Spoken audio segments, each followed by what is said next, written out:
Jai Shrimati Ji. Srimad Devi Bhagavat.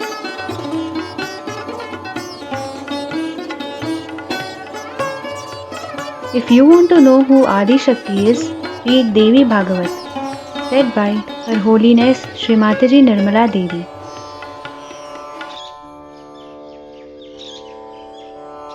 Sankalpam. Mama Atmanaha Sahajayogi Kutumbanam Atmonnati Prityartham Moksha Prapti Prityartham Sakshat Shri Adi Shakti Mataji Shri Nirmala Devyai Pujanam Karishe.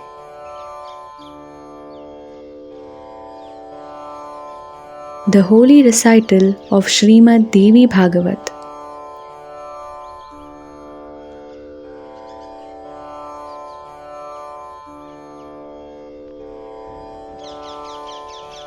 Chapter 4, Episode 1-3. Janmejay questions Vyasji about incarnations.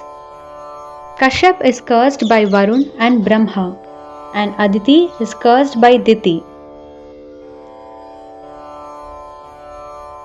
Janmejay said, O Muni Vyasji, you are the vessel of inexhaustible knowledge. Your mind is pure. You have enhanced the auspiciousness of our clan. I have heard that, son of Sursen, the most auspicious Vasudevji was a most righteous man. He was so holy that God himself incarnated as his son. In spite of all this, he and his wife Devaki suffered imprisonment at the hands of Kansa. What was there transgressive that caused this grief? Also, why were the 6 sons of Devaki killed at birth? Kansa belonged to the same clan of Yayati. Then why did he commit such heinous acts? What was the reason that Shri Krishna took birth in a prison? In this way, Janmejay expressed many doubts and confusions that he had in his mind regarding the incarnation of Shri Krishna and the Pandavas. Those who are born Kshatriyas do not torment Brahmins. Then why did my father insult a meditating Brahmin? All these doubts are invading my attention and disturbing me. You are like a father to me. All knowledge is within you. Please be kind to me and clear my attention of all these thoughts. Suji says, Parikshit Kumar Janmejay questioned Satyavati Nandan Vyasji in this way and then settled quietly to listen. Then Vyasji, who possessed the entire knowledge of the Puranas, began to speak. Vyasji said, Rajan, what can I say? The movement of destiny is very profound and unchangeable. Even the gods have not been able to fathom its depths, then what can mere mortals hope to understand? From the time the threefold creation has come into existence, the law of action and reaction is intertwined with it. Karma is the causal of the birth of a creature on this earth and its circumstances. Even if a life form is exempt from birth and death, still the seed within is subject to karma and causes it to take birth and die in many yonis, strata. Once the karmas have been paid for, the being has no more subjection or connection to fate and destiny. There are 3 attributes in this world: supreme, culpable, that is blamable, and mixed. The wise sages who know the secrets of the tattvas have divided karmas into 3 categories: gathered or collected, fated or destined, and the present. In fate, there is a mixture of all the 3 categories. Rajan, from Brahma downwards, all are subject to it. Maharaj, happiness and sorrow, old age, death, pleasure, grief, desire, anger and lust. All these qualities are connected with fate. As fate, it exerts its effect on everything. Even heaven is not devoid of this, because it keeps its connection with the gods humans, and animals. These different forms are the result of fate. According to the actions performed in past lives, whether in love or hostility and hatred, they find abode in that kind of body. If the karmas do not decrease, it is impossible for a living thing to ascend. Karma is the cause of ceaseless births and deaths. This gives the general belief that the creation is eternal and immutable. But even the sages who meditate on this are not able to discover whether the world is eternal or temporary. In the illusionary world, it seems eternal. As long as the cause is present, action will not cease. Entangled in the knot of karma, the world is changeable. Beings have also to descend into lower yonis. If they were free of this cycle, this situation would not have prevailed. Who would want to give up the joys of heaven to live in the mortal world of fear, filth and excreta? Who would give up the opportunity of playing with flowers and cool springs and sitting on a throne for sojourn in the womb? Which wise man would opt for lying face down in the womb when he can have a heavenly bed and soft silken pillows? Is there a person who would prefer the noise and pollution of hell to hearing divine music and dance? In the three worlds, there is no greater hell than the mortal womb. For fear of this, the Munis go into difficult renunciation and tapas. Even kings who desire liberation from birth renounce their kingdoms and go into the forest. Worms bite in the womb, and the heat of the digestive system burns, and one is mercilessly tied down. Rajan, what happiness is there in such a place? It is better to be in jail or to be bound in iron chains. But even a moment inside the womb is not desirable. To stay there for 10 months is the biggest ordeal. Even emerging from the womb is an ordeal. The road which leads outside is horrible. Then in infancy, the inability to walk and talk is insufferable. Hunger and thirst add to the woes. He cannot do anything by himself and is always in fear. When the child cries from hunger, the parents think he is unwell and give him all kinds of medicine. After seeing all this, which intelligent person will desire another birth? O king, the gods, humans and animals take on a body to receive or make payment for all their past deeds, good or bad. By doing tapasya, yagyas, and acts of charity, a person can attain heaven. But as soon as the payment for good deeds get exhausted, even Indra has to take birth again. There is no doubt in this. When Sri Rama incarnated, all the Devas also incarnated as monkeys to help him. To assist Shri Krishna, the gods came as Yadavs. In this way, God incarnates in various yonis for different causes. O king, like the wheels of a chariot, the various incarnations are not similar. It is the prerogative of God to destroy demons. He is the Supreme Being.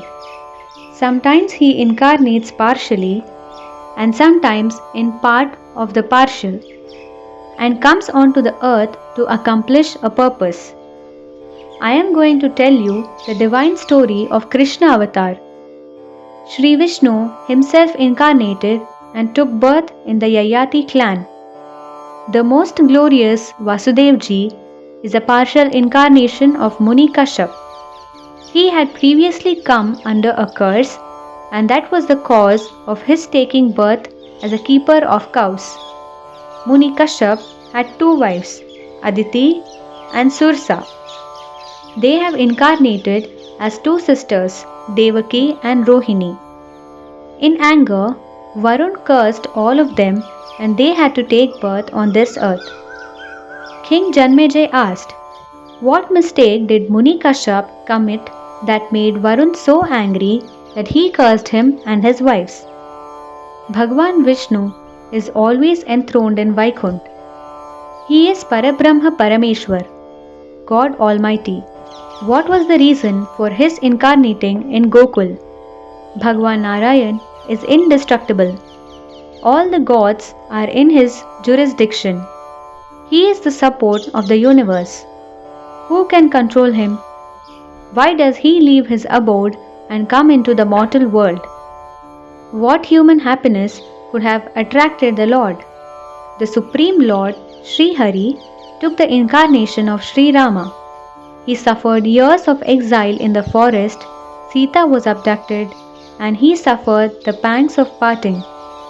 Then he suffered the hardships of war with Ravan, and even after rescuing Sita, he had again suffered the heartache of sending her away.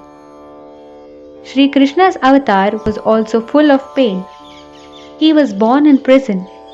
Then he was taken to Gokul. There he lived the humble life of a cowherd. After much difficulty, he killed Kansa. Then he went to Dwaraka. He faced a lot of hardships, and I cannot understand why. Muni, you have the complete knowledge.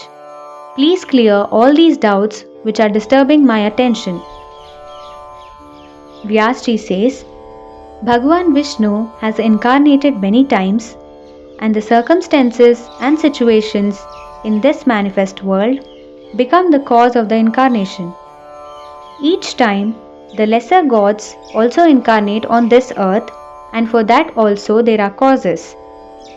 First, I will tell you what caused the incarnation of Vasudev, Devaki and Rohini. Listen carefully.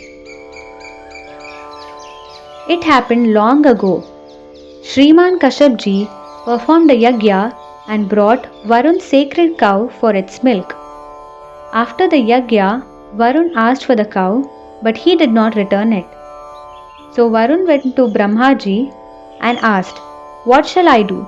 In spite of asking many times, Kashyap is not returning my sacred cow. Therefore, I have cursed him that he will be born on the earth as a keeper of cows and will live as a human. May his 2 wives also take mortal birth. In the absence of my cow, the calves are starving and crying. That curse will be the cause of Aditi taking birth on the earth. She will be kept in prison and she will suffer trials and tribulations.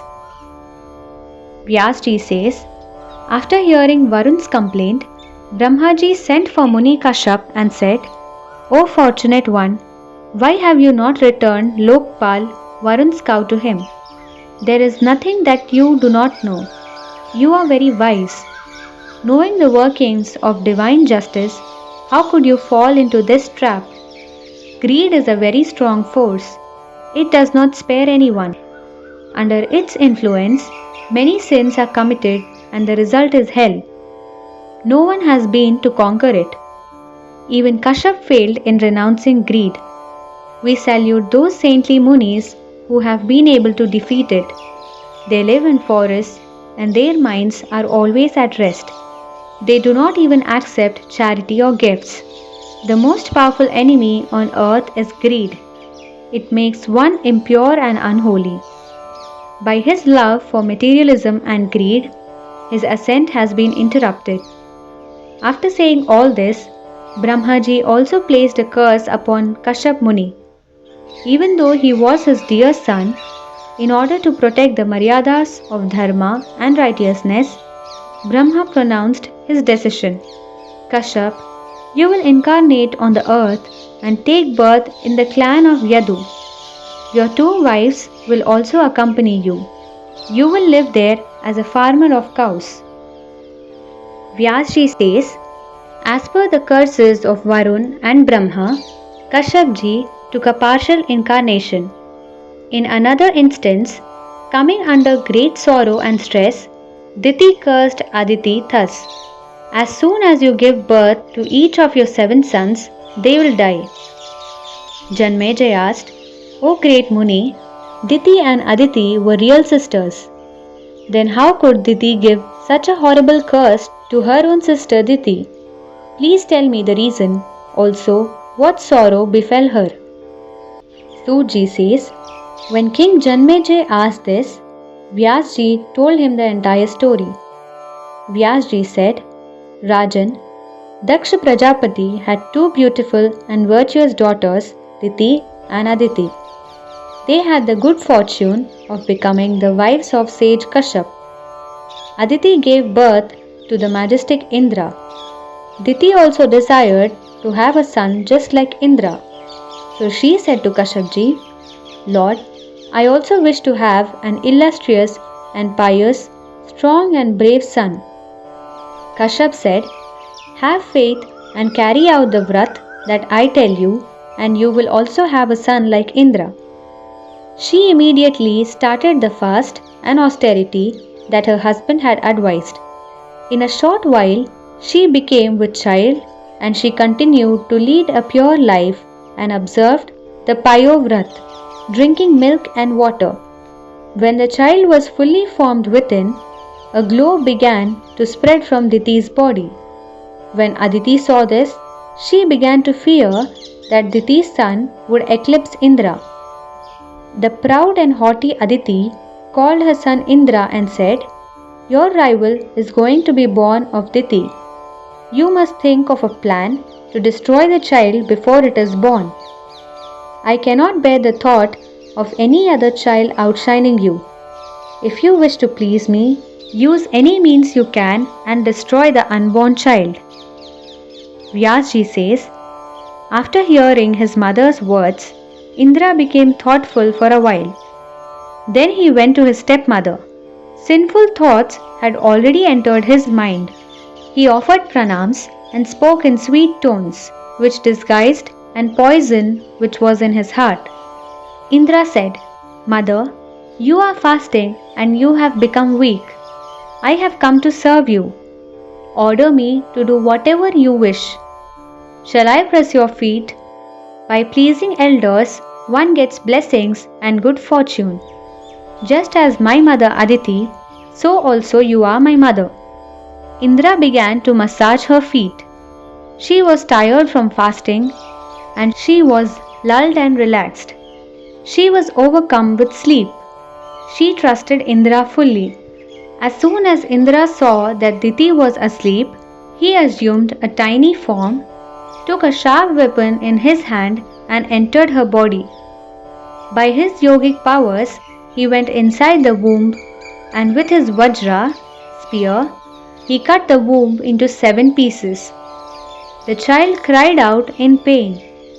Indra further cut each of the 7 pieces into 7 more. So the child became the 49 pavans, winds.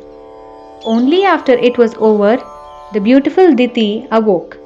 She realized that her womb had been cut, and she also realized that Indra had deceived her. She was greatly shocked. She was filled with anger. She knew that her sister Aditi had played a part in this despicable deed. The normally placid, pious and sweet-tempered Diti was so enraged that she cursed both Indra and Aditi. She said, in the same way that Indra deceived me and destroyed my child, he will also lose kingship of Trilok, the 3 worlds, and in the way that the sinful Aditi caused the death of my unborn child, she will lose every boy child that is born to her immediately after birth. She will also be in prison. For all this, she will take a human birth. Vyasji says, as Diti was pronouncing the curse, Kashyapji heard it. With great love, he tried to pacify her. He said, O auspicious one, do not be angry. The children born of you will be very strong and powerful, and will be in the category of gods. They will be designated deities of the wind, and they will be friends of Indra. This curse that you have pronounced will take effect in the 28th part of the 3rd of the 4 ages. This beautiful Aditi will take a human birth and suffer the curse. Both the curses will run parallel to each other. Therefore, it is imperative for Aditi to take a human birth, and you have provided the cause.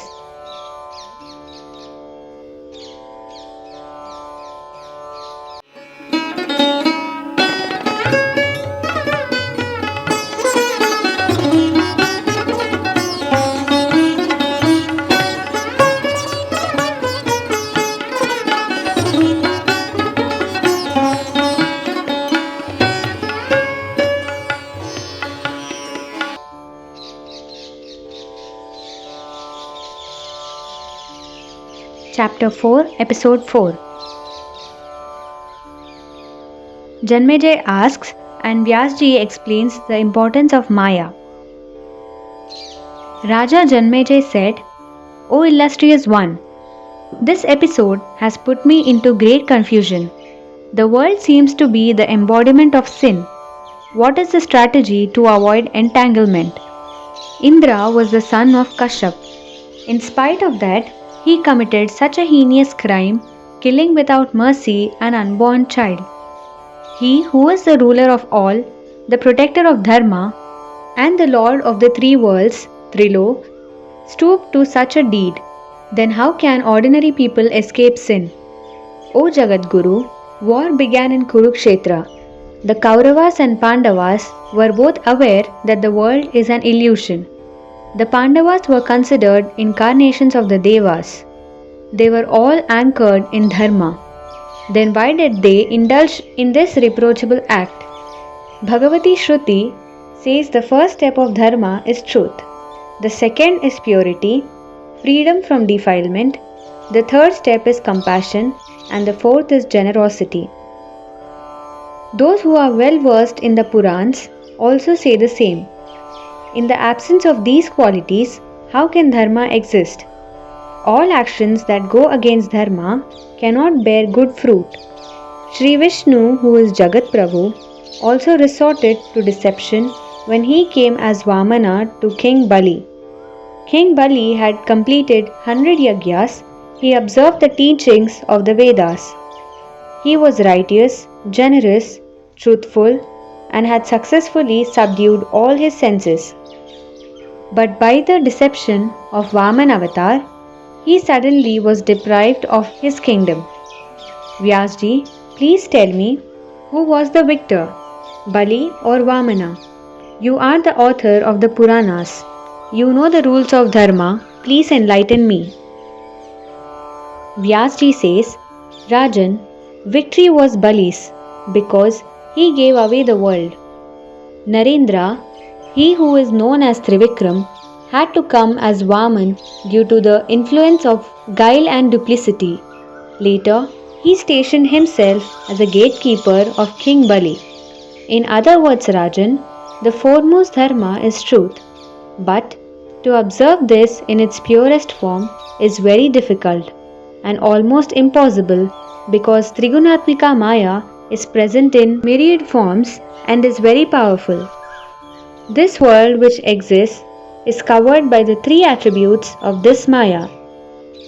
Therefore, it is very difficult to find truth which has not even a spot of Maya in it. There is always an adulteration in the truth.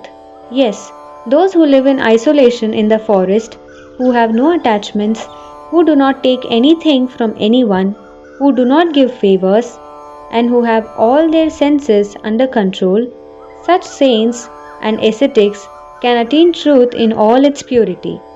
They are in a situation where there is no necessity to speak an untruth. They can be used as an example with the three gunas, sattva, rajo, and tamo. And they are in different combinations as they cannot exist alone. Dharma is truth, but the attention cannot stay fixed on it for long because of the indelible Maya. The senses constantly stir the attention and the mind gets entangled in the web. This gives rise to various emotions and desires. Rajan, every living thing, movable and immovable, is subject to Maya. The whole world is her spot. It is her nature to cause illusion and delusion even to the gods. Man always takes recourse to untruth to accomplish his ends. Therefore, a man, before embarking on a mission, should always avoid thinking, because this thinking leads to anticipating situations and taking devious actions. Then the overpowering anger, lust and greed rear their ugly heads. Then one loses discretion and does not know what is good and what is bad.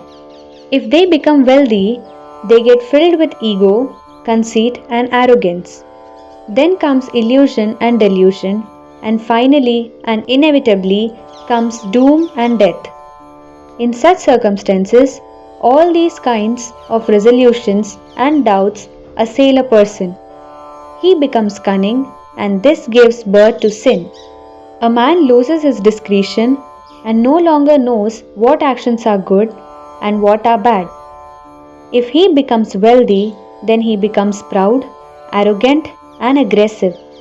The mind gets filled with envy and jealousy, and this further causes hatred, malice, enmity, and spite. When the mind is under delusion and spiritual ignorance, it falls prey to desires, expectations, greed, and ambitions, and what follows is dissatisfaction, unhappiness, hatred, and in severe cases, atheism or non-belief in God. An egoistical person always says, I, and mine, mine. Actions done in anger or out of greed are considered impure and unholy. It is advisable for a wise man to always consider the consequences before committing an action. He must ensure that he does not cause harm, bodily or emotionally, to anyone. That is a dharmic action. Those who enter into transactions which hurt or harm others immediately come under the laws of karma and have to suffer the fruits of their actions. That is why purity of mind is so important. Especially during yagyas and pujas, the presiding Brahmins should have pure and chaste attention. If all the participants are pure and chaste, then only a puja can be sampurna, that is complete and acceptable to the Devi. Also, there should be only pure desire. If one performs puja for gain or for causing destruction or harm to one's enemies, he reaps the opposite effect. A selfish man has no discretion. The Vedas mention that gods are born from Sattva Guna, human beings are born from Rajoguna, and animals and the rest of creation are born from Tamoguna. For this reason, the gods are considered the quintessence of Sattva, but they also stoop to intrigue and hostilities. So, if animals do the same, it is not surprising. It has become the main occupation of the gods to disturb and break the tapasyas of each other. They are always wary of each other. They are always scheming and plotting. O king, this creation itself was born out of ego. Therefore, it cannot escape desires, illusions and delusions.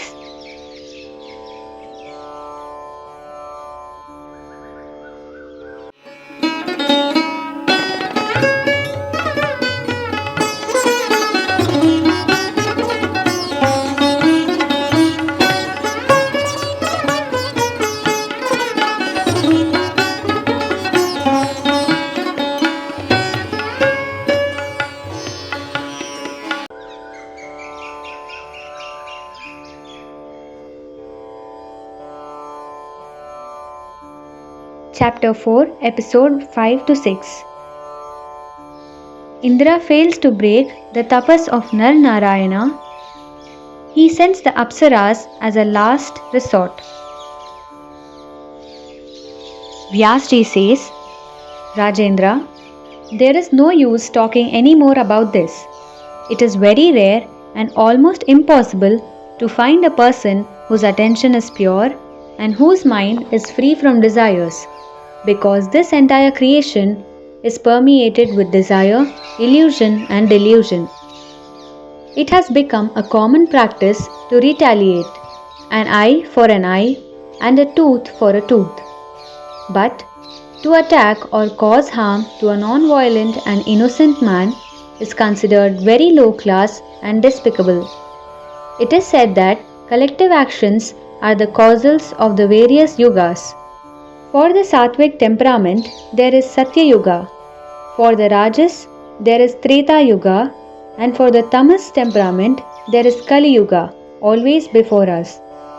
A person who is always dharmic and righteous can claim to be a Satya Yugi. Of course, in the other yugas also, people are trying to be dharmic. The first and foremost requirement for a dharmic life is pure desire. But desire is always prone to contamination and adulteration. Impure desires never allow dharma to remain pure and perfect. All the dharmas are said to be sons of Brahma. They were born out of his heart.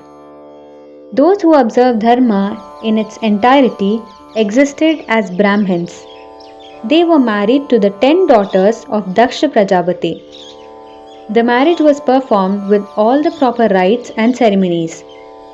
The most truthful and righteous dharma produced many sons. They were called Hari, Krishna, Nar and Narayan. Through Hari and Krishna, the rules of yoga philosophy were constantly observed. Nar and Narayan went to the Himalayas and began their tapasya and meditation on a mountain peak called Badarikashram. They are considered the most famous of the ancient tapasvis. It had become their regular practice to sit on the expansive banks of the holy river Ganga and meditate on Brahma.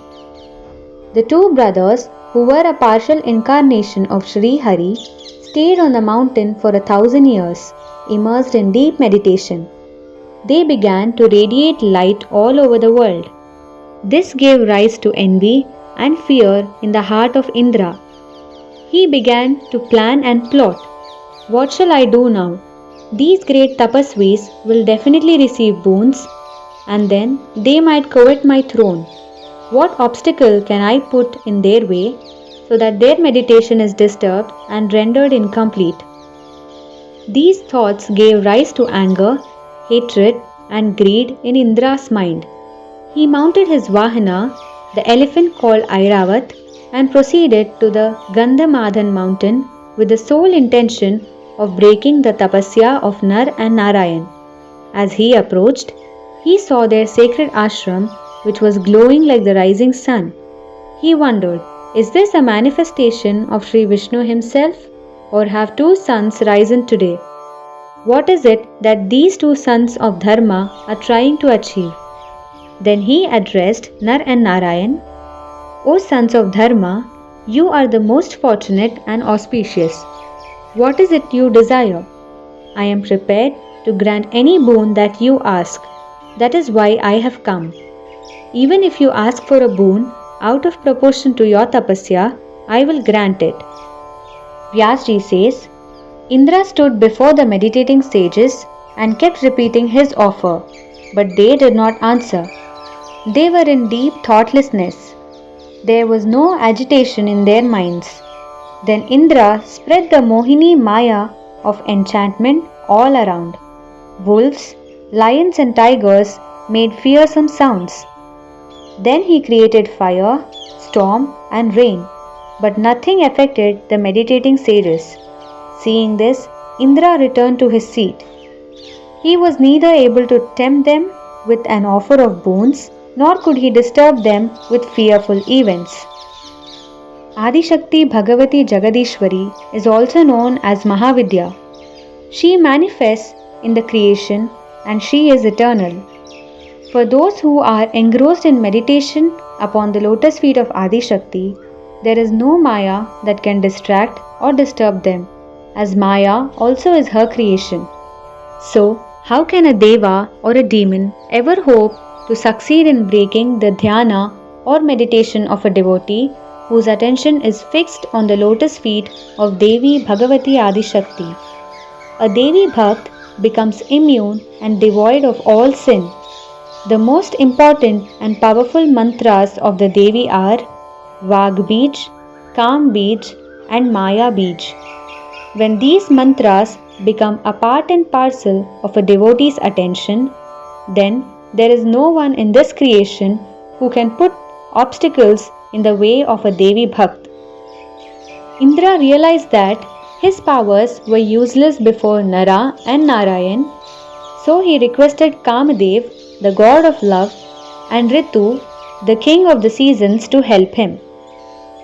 Come with spring and all the Apsaras to the Gandhamadhan mountains to Badarikashram, where the foremost of rishis, Nara and Narayan, are immersed in deep meditation. You are my last resort. You have got to pierce their attention with your Cupid's arrows. In this whole world, there is no Deva, demon, or human who has not fallen victim to your darts of desire and love. Even Brahma, myself, Shankar, Chandrama, and Agni Devata have succumbed to your charmed arrows. So, to what category do these rishis belong that they can withstand your arrows? I give you this bevy of beautiful Apsaras to assist you. Tilottama or Rambha can accomplish this job, and so can you all by yourself. So, if all of you combine your efforts, you just cannot fail. I will fulfill any demand that you make. I even offered these two rishis any boon they desired, but they did not respond. They did not even flicker an eyelid, nor did they try to protect their bodies when I created an illusion of fire, storms, and dangerous wild animals. Vyasji says, Kamdev assured Indra, O Vasav, I will certainly help you. No matter which god they are meditating upon, I will be able to pierce their attention and break their meditation. But if they are meditating on the Devi, then there is no way that I can disturb them. Kleem is the most powerful Kama Bij mantra of the Devi. Anyone who meditates on this with full attention goes beyond my power. Therefore, if these two rishis are true devotees of that Mahashakti, then my arrows will be ineffective against them. Indra said, You are my well-wisher, and it is imperative that you should use all the means at your disposal and succeed in this job. Vyasji says, The first to arrive on the Gandhamadan mountains was spring, unusual and untimely. It was as if the lion of spring had pierced the fierce elephant of winter with his claws, as testified by the budding of the palasa flowers. Cuckoos were warbling, bees were flying about lazily, and the air was heavy with the fragrance of flowers.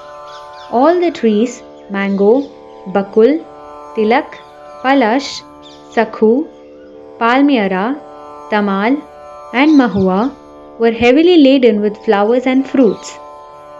The goddess of spring has the Raktasoka flower as the palm of her hand, the Kimsukha flower as her excellent feet, Neelasukha flowers as her black hair, the full-blown lotus as her eyes, the bale fruit her breasts, the jolly kunda her teeth, Manjari her beautiful ears, red bandhu flowers her lips, Sindhubara her wonderful nails, peacocks her ornaments, sounds made by the saras birds, the jingling of her piles, wreaths of creeper flowers her waist ornaments, the goose her gait, and the filaments of kadamba flowers the fine hairs on her body. The birds, bees, and other creatures were overcome with desire and passion and were indulging in the play of love. Even the two sages found their senses becoming overwhelmed and slowly getting out of their control. Judging the time to be right, Kamadev with Rati surrounded Badarikashram with his arrows. The 8,500 damsels sent by Indra were also present, led by Rambha and Tilottama. They were very accomplished and began to sing and dance. Their music, combined with the songs of the birds and the buzzing of the bumblebees, succeeded in breaking the samadhi of Nar and Narayan. They began to wonder what had interfered with the cycle of nature and brought winter to an abrupt end and ushered in a premature spring season. Narayan began to suspect that someone was trying to destroy their tapasya. Since Apsaras was singing, it was evident that Indra had a hand in this. Just then, the group from heaven became visible. Kamdev was leading. Nar and Narayan watched in amazement.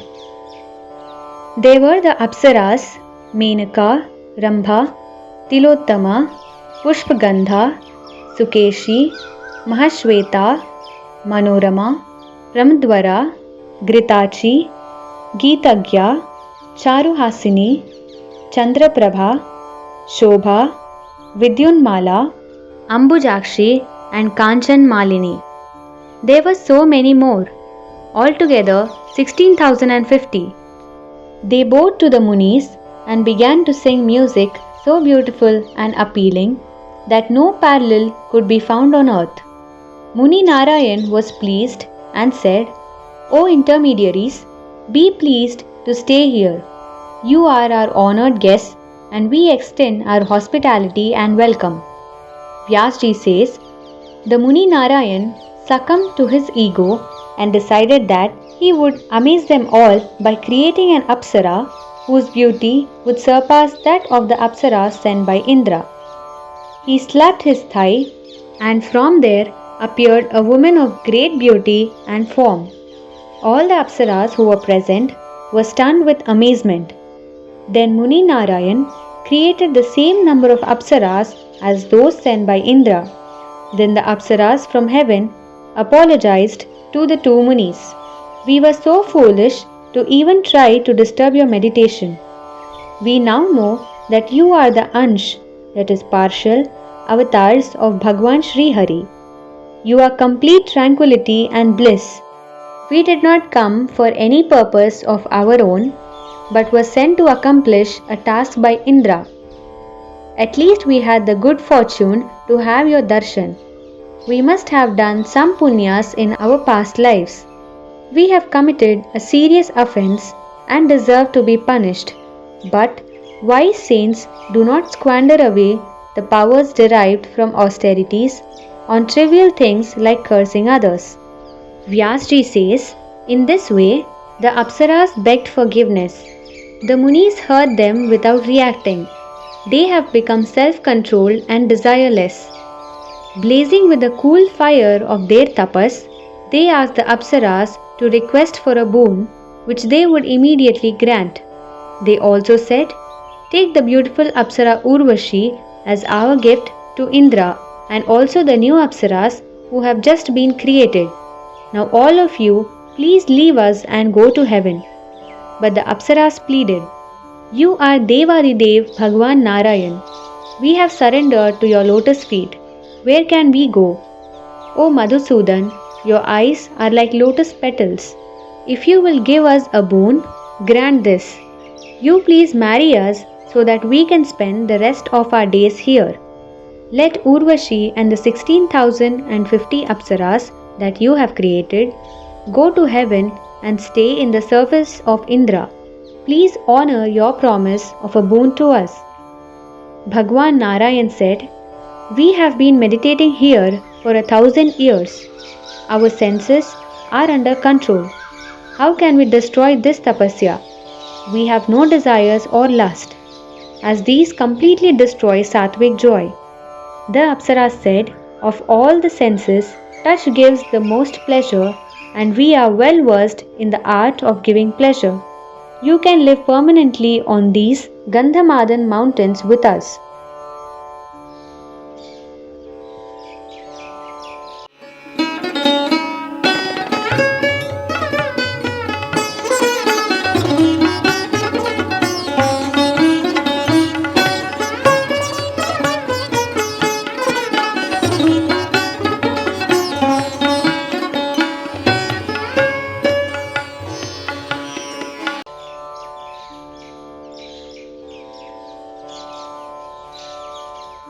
Chapter 4, Episode 789.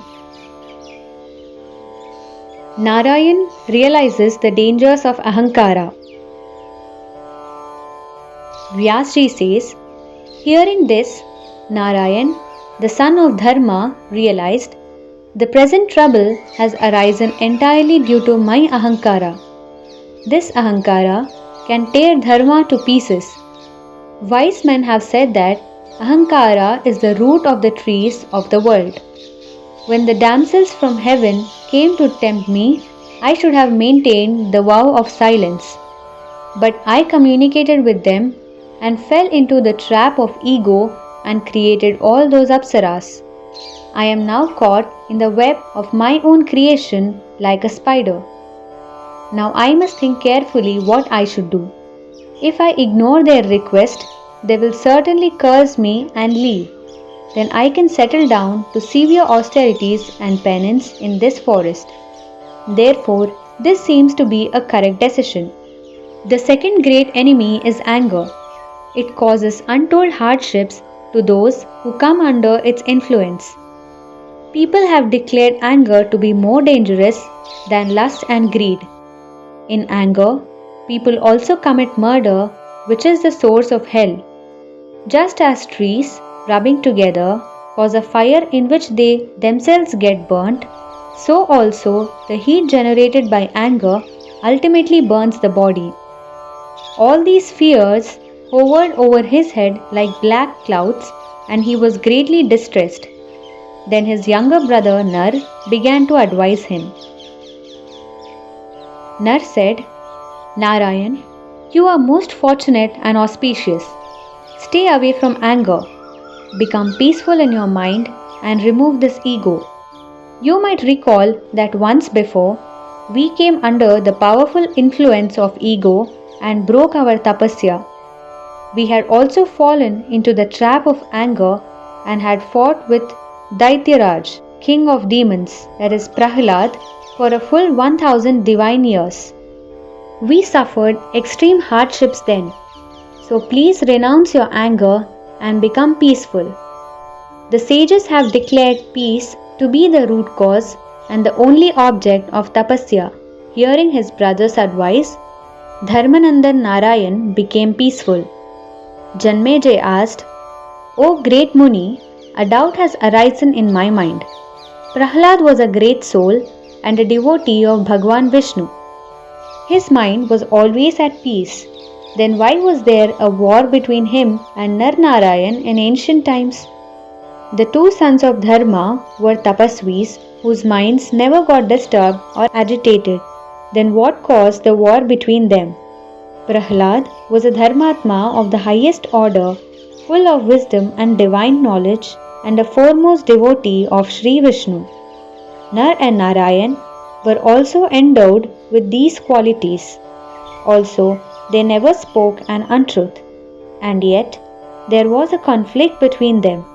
It appears that religion and asceticism, tapasya and dharma, were just actions performed superficially. 1,00,000 years of severe asceticism were rendered useless by just one act of Ahamkara. If these two rishis could not conquer their Ahamkaras, then how can we, mere mortals, subjugate our Ahamkara? I am now quite convinced that in this universe, no one has ever been free from Ahamkara, nor will anyone be free of it in the future. It is easier to free oneself from the bondage of iron or wooden chains than to escape the clutches of Ahamkara.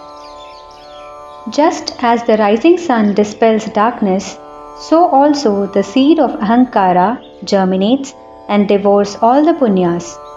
If such spiritually evolved beings could not gain victory over their Ahamkaras, what will happen to ordinary beings like me?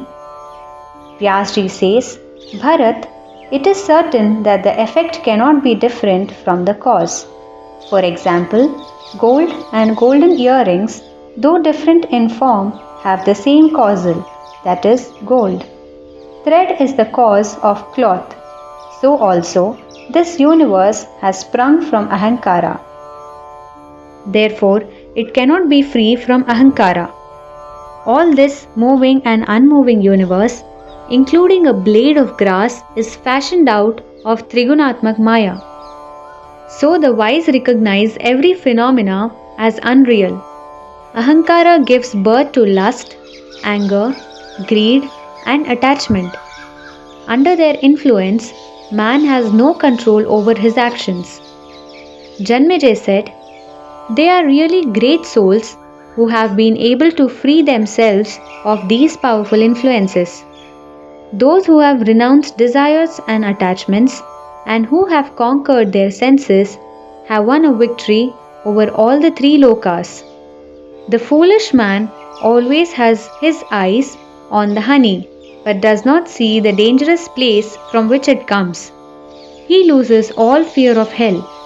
Please tell me the ancient story of the war. It is common for wars to be fought over wealth or women, but Nar and Narayan were beyond these vices, and so was Prahlad. So what was the cause? Please tell me in detail. Sutji says, Vyasji began his narration to satisfy the curiosity of Janmejay. Vyasji said, O king, when the fearful Hiranyakashipu died, his son Prahlad was crowned king. He was a devotee of the Devas and a protector of Brahmins. During his reign, yajnas were performed with all the procedures and protocols.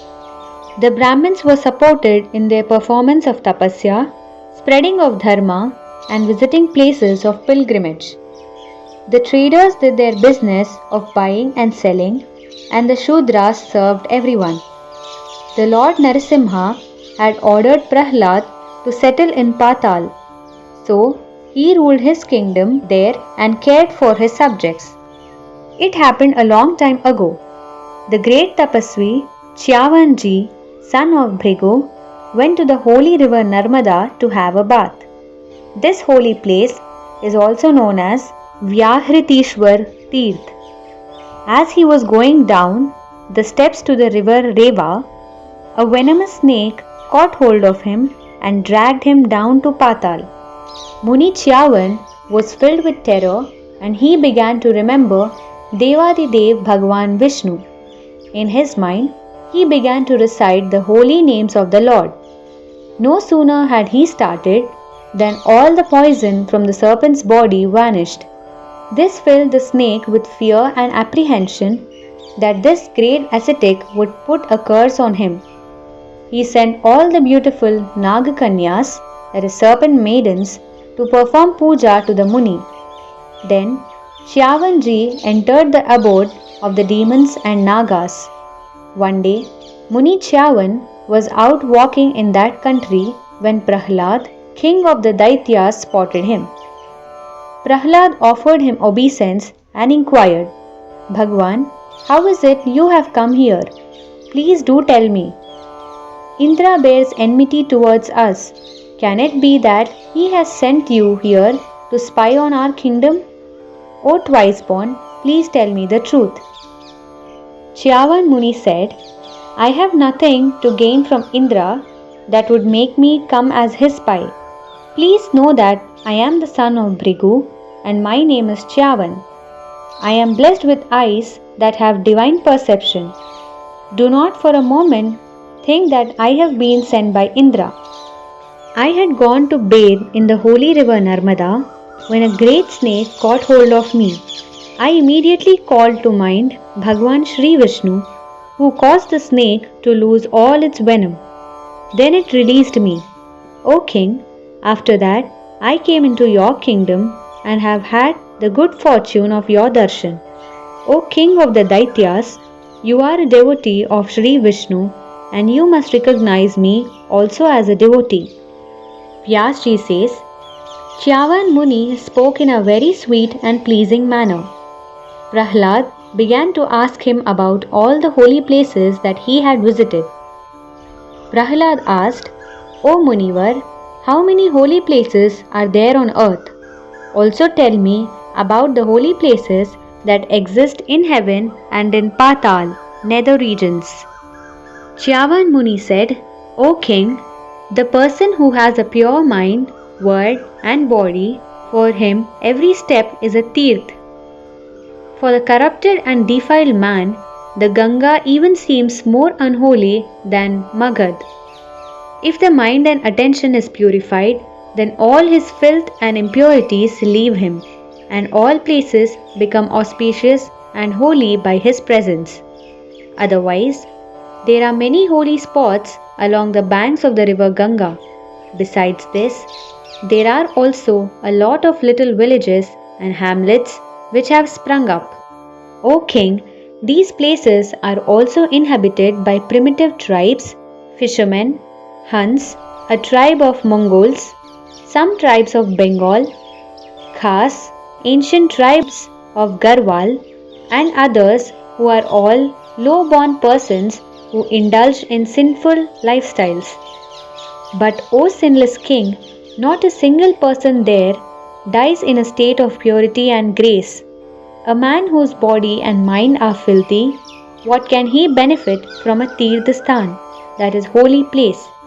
In such a situation, the mind should be considered the main cause, nothing else. Those who are desirous of getting cleansed should first of all purify their attention and their mind even before setting out for the holy place. If his mind is full of deceit, then even in a holy place he is considered a sinner. Sins committed in a holy place bear extremely harmful fruit. Therefore, a man who visits a holy place should first cleanse his mind and attention. The material body automatically gets cleansed. There is no doubt in this. Similarly, the conduct should also be clean and dharmic.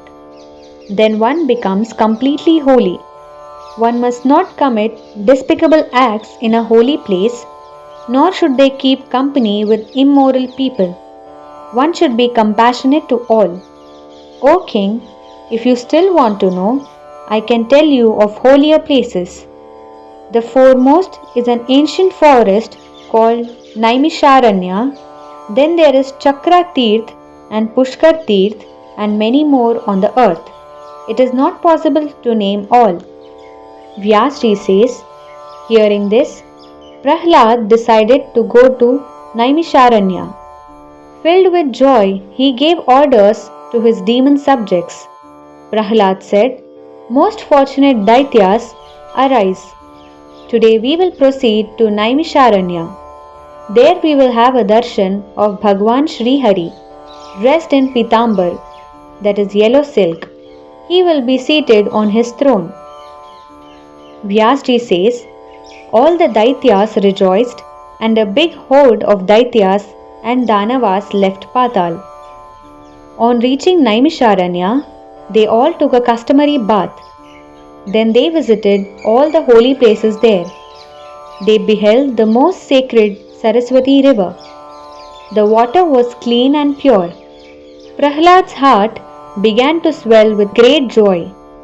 He bathed in its pure waters and completed the rituals and the giving of alms. That most holy place became the cause of great happiness and joy to Prahlad.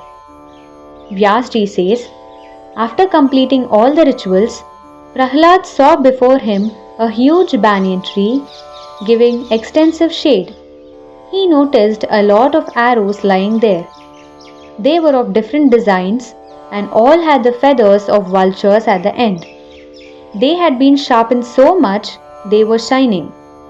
Seeing this, Prahlad began to wonder, whoever these arrows belong to, what can cause him to stay in the vicinity of rishis, ashrams and holy places?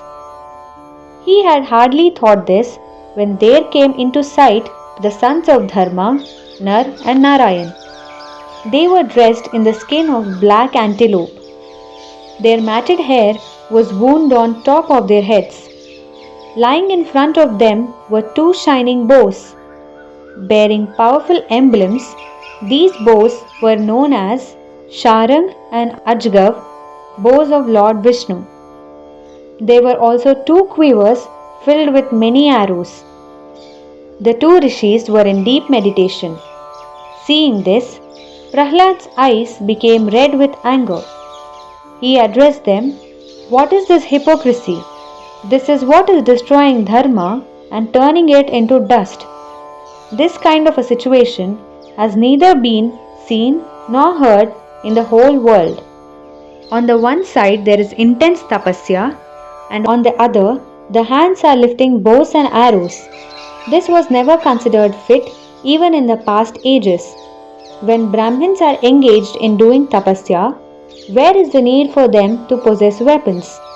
When a person wears a jata on the head and then carries weapons also, it is only a display of arrogance.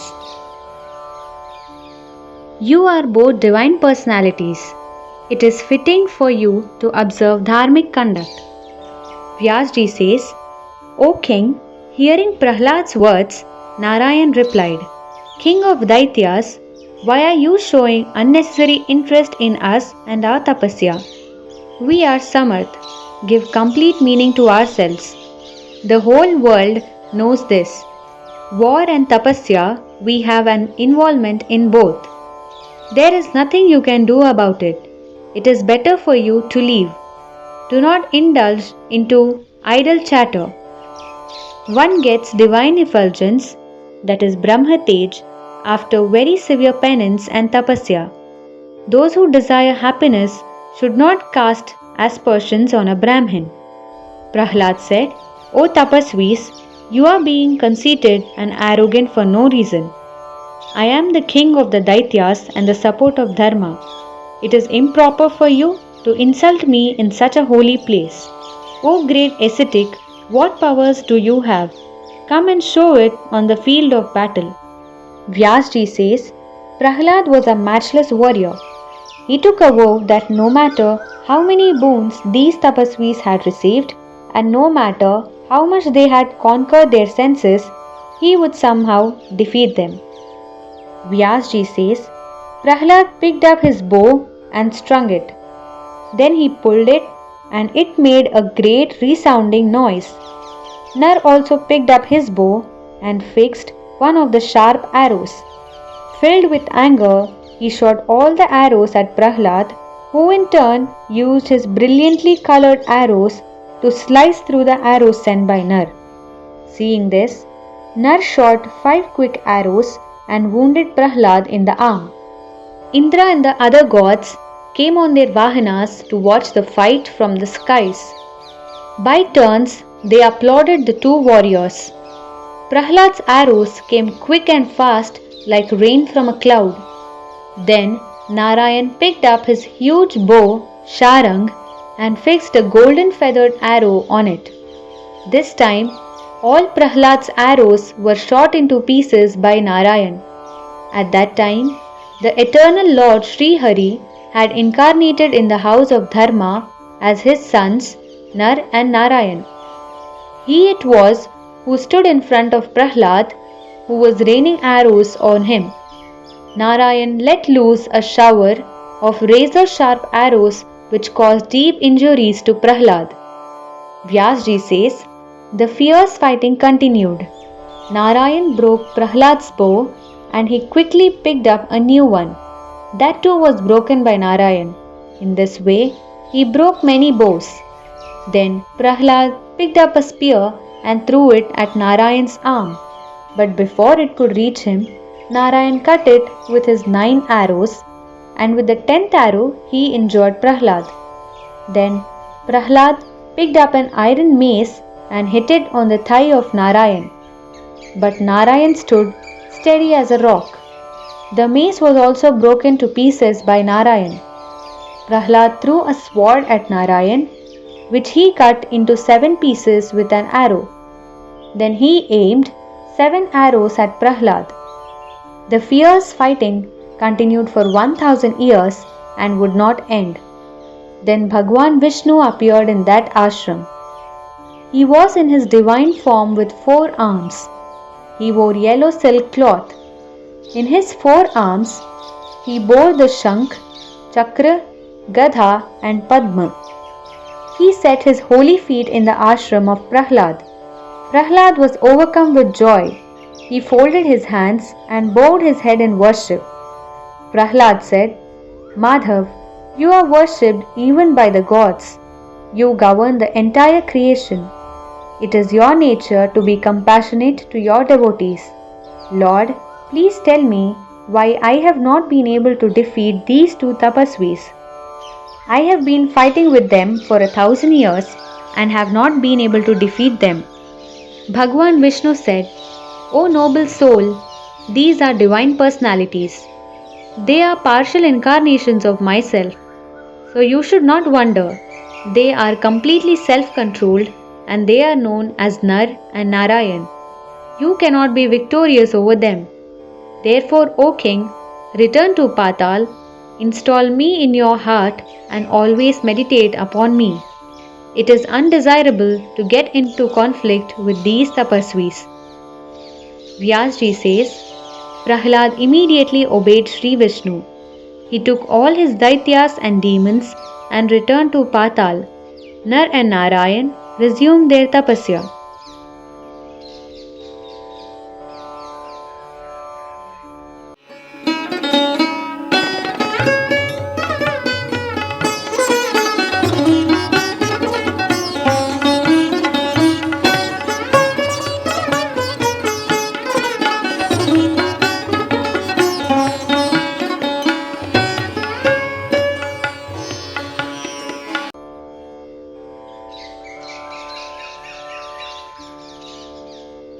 Chapter 4, Episode 10-11.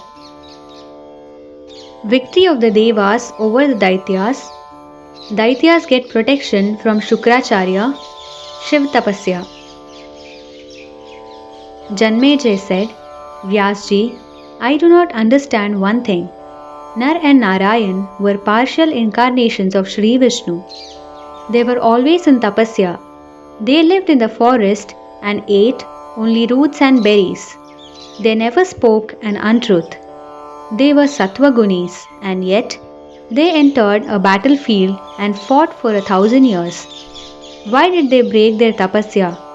Why did they renounce the joy of peace and pick up arms against Prahlad? O most auspicious one, please tell me what caused Nar and Narayan to fight with Prahlad. Vyasji said, the all-knowing sages who have got their realization have declared that the threefold Ahamkara is the cause of this creation. Therefore, these two munis, Nar and Narayan, being creatures of this world, cannot forego their Ahamkaras. Without any cause, there is no action. When Sattvic Guna predominates, it becomes the cause of Yagyas, Tapasya, sacrifice and charity. Quarrels arise from Rajo or Tamo. Everything arises from Ahankar, whether good or bad. This is the absolute truth. There is nothing that binds a soul like Ahankara. It is out of Ahankara that the universe is created. So how can anything or anyone in it be free from Ahankara? Rajan, all living things take birth again and again according to the law of karmas. The gods, mortals and animals have to hang about in various yonis, that is, strata of animate beings, 84 lakh in number. Like the wheels of a chariot, this creation revolves in a series of changes. The Lord of the universe incarnates in various forms according to the situation for the preservation of dharma. In the 7th Vaivasvat Manvantar, the 14 sons of Brahma, who were the progenitors of the human race, were called Manus, and the era of each was a Manvantar. Sri Hari took many avatars. Listen carefully, I will tell you about them. Once, Bhrigu Muni wished to curse the Lord, and to fulfill this curse, Lord Vishnu gave him a boon to cause the Lord to incarnate on the earth. From then on, Sri Vishnu took many forms and came on earth. Janmejay said, why did Bhrigu curse Sri Vishnu? He is the supreme lord of the entire universe. What action of his could have upset Bhrigu Muni so such that he had the audacity to curse the Lord? Vyasji said, Rajan, I will tell you the reason why Bhrigu cursed the Lord. Listen carefully. This is an ancient story. There was a king called Hiranyakashipu. Kashyap ji was his father. In those days, whenever there was a fighting between Daityas and Devas, the whole world would be shaken. When Hiranyakashipu died, his son Prahlad became king. He also engaged in war with Indra. The battle lasted for 100 years. The Devas fought so valiantly that Prahlad had to concede defeat. But this had a wonderful effect on him. He realized the eternal religion and understood its importance. He handed the kingdom over to his son Bali and left for the Gandhamadan mountains to meditate and undertake tapasya. King Bali also fell into conflict with the Devas, and again war started between Devas and Daityas. With the support of Indra, the Devas were again victorious. Bhagwan Vishnu had also helped Indra by depriving the Daityas of their kingdom. After losing the battle, all the Daityas retreated to the ashram of their guru Shukracharya to seek his protection. They said, "O Brahmin, you are so powerful and yet you did not help us. You have the knowledge of all the mantras. If you do not help us, we cannot stay on the earth. We will be forced to go to Patal." Vyasji says, Shukracharya Muni was very compassionate. He said, "Do not be afraid. With my powers, I will make arrangements for you to stay here. I will use mantras and medicines to look after you. Be confident and don't worry." Vyasji says, after this assurance, the Daityas were no longer afraid. Spies conveyed this information to the Devas. They went into consultation with Indra. They were aware of the power of Shukracharya's mantras and they became afraid. They all decided to act fast so as to prevent Shukracharya from using effective mantras. They would start a war and kill as many Daityas as possible and chase the rest into Patal. With Indra's permission, the Devas led a surprise attack on the Daityas. The Daityas ran to Shukracharya crying, "Help us! Save us!" Shukracharya stood up and said loudly, "Do not fear." Hearing this and fearing that he would use his mantra, the Devas fled. Then Shukracharya spoke to the Daityas. "O fortunate Danavas, a long time ago, Brahmaji told me something. Listen and I will tell you. Bhagwan Vishnu is always alert to destroy the Daityas. A great destruction of Daityas is about to take place at his hands. When he incarnated in the form of a boar, Varaha, he killed Hiranyaksh. His incarnation as half man, half lion, that is Narasimha, destroyed Hiranyakashipu. In the same way, he is going to destroy all the Daityas shortly. He is full of zeal and valor, and no one should underestimate him. So I advise all of you Daityas to wait here. I will go to Bhagwan Shankar and get from him the knowledge for making my mantra effective. After receiving all this knowledge, I will come back and teach it to you." The Daityas said, "O Muni, we have been defeated and we have become weak. We will not be able to wait on the earth for very long. All the brave and strong Daityas have been killed. Those who are remaining are unfit for anything." Shukracharya said, "It is absolutely necessary for you to wait here till I bring back the mantra from Bhagwan Shankar. Even if you have to become tapasvis, you must do it." Intelligent and brave men use any measures like conciliation, alliance, gifts, bribes, and even serve their enemies and lull them into complacency. Once their own strength improves and their army increases, they fight. So, pretend your meekness and keep the peace till I return. Through the grace of Bhagwan Shankar, as soon as I receive the mantra, I will come back and with his protection we can start a war." Shukracharya left and the Daityas took his advice and started peace talks with the Devas. They said, "O Devas, we are tired of fighting. We are laying aside our weapons. We will wear the bark of trees and lead a life of asceticism." The Devas believed them and went away very relieved. Now that the Daityas had renounced their weapons, there was nothing to fear. The Daityas settled down in sage Kashyap's ashram to await the return of their guru. Shukracharya reached Kailash. He offered obeisance to Bhagwan Shankar. The Lord asked him why he had come. Shukracharya said, Bhagwan, I desire to receive that mantra which even Brihaspati does not possess. I wish to use it for the defeat of the Devas and the victory of the Daityas. Vyasji says, Sri Shankar went into meditation. He thought, what must I do in this situation? This Shukracharya is the guru of the Daityas. He has come with the intention of getting a mantra and using it to defeat the Devas. Then he opened his eyes and gave the Muni a difficult austerity to perform. He said, for a full 1,000 years, you must stand with your head downwards and your feet upwards and only inhale the smoke from burning husk. If you complete this austerity, you will receive the mantra. Shukracharya bowed his head and said, O Venerable One, I will go immediately and start the austerity as per your command. Vyasji says, Shukracharya started the severe austerity and sustained himself only on the smoke from burning husk. The Devas realized that the Daityas were only in the garb of ascetics waiting for their Guru Shukracharya to return with the mantra.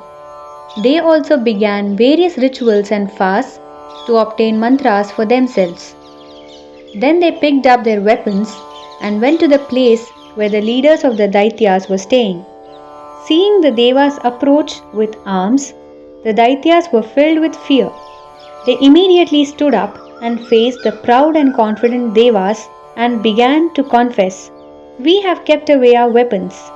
At this moment, our Guru is in the midst of severe penance. O Devas, it is not fitting for you to try and kill us in these circumstances. Also, you promised us safe harbor. It is revealed in the holy scriptures that it is wrong to attack unarmed, fearful, or persons under your protection. The Deva said, You have sent Shukracharya to obtain a mantra to be used against us, and with this deceit in your hearts, you are sitting in meditation. We have become aware of your falsehood. That is why we are here to fight. Take up your arms. It is a general practice to defeat the enemy whenever an opportunity presents itself. Vyasji says, the Daityas consulted each other and then left the place in great fear. They ran for protection to the mother of their Guru. She immediately took them into her house. The mother of Shukracharya said, Do not be afraid. As long as you are under my protection, no harm can come to you. So they settled down in her ashram to wait for their Guru. The Devas followed their footprints and arrived at the ashram and began to beat the Daityas who had none of their weapons with them. Kavya Mata, mother of Shukracharya, pleaded with the Devas to stop, but they continued killing the Daityas. Kavya Mata flew into a rage and invoked Nidra to overwhelm all the Devas, including Indra, with deep sleep. All the Devas lay mute and helpless, and Indra became weak and drowsy. Seeing this, Lord Vishnu said, O King of Devas, come to me. I will transport you. Indra found himself in the presence of Sri Hari.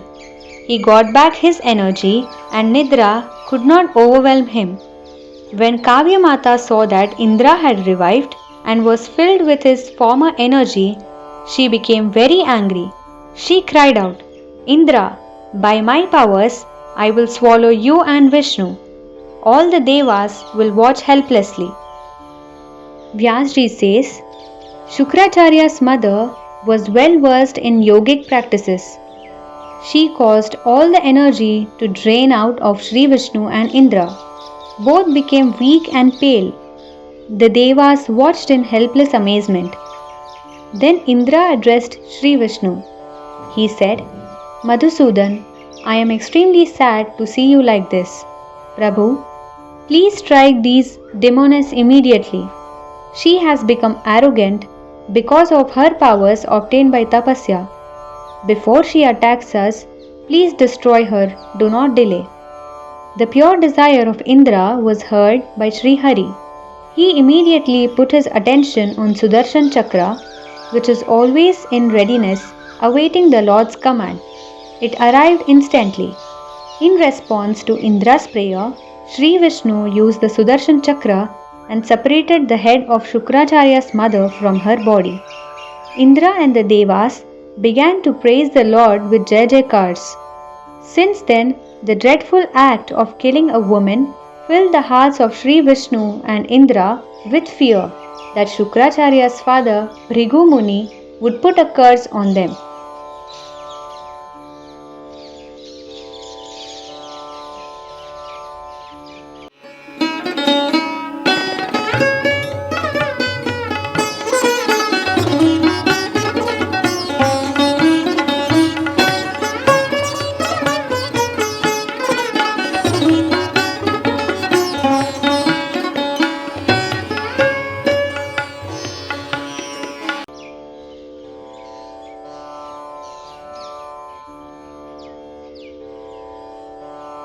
Chapter 4, Episode 12 to 14.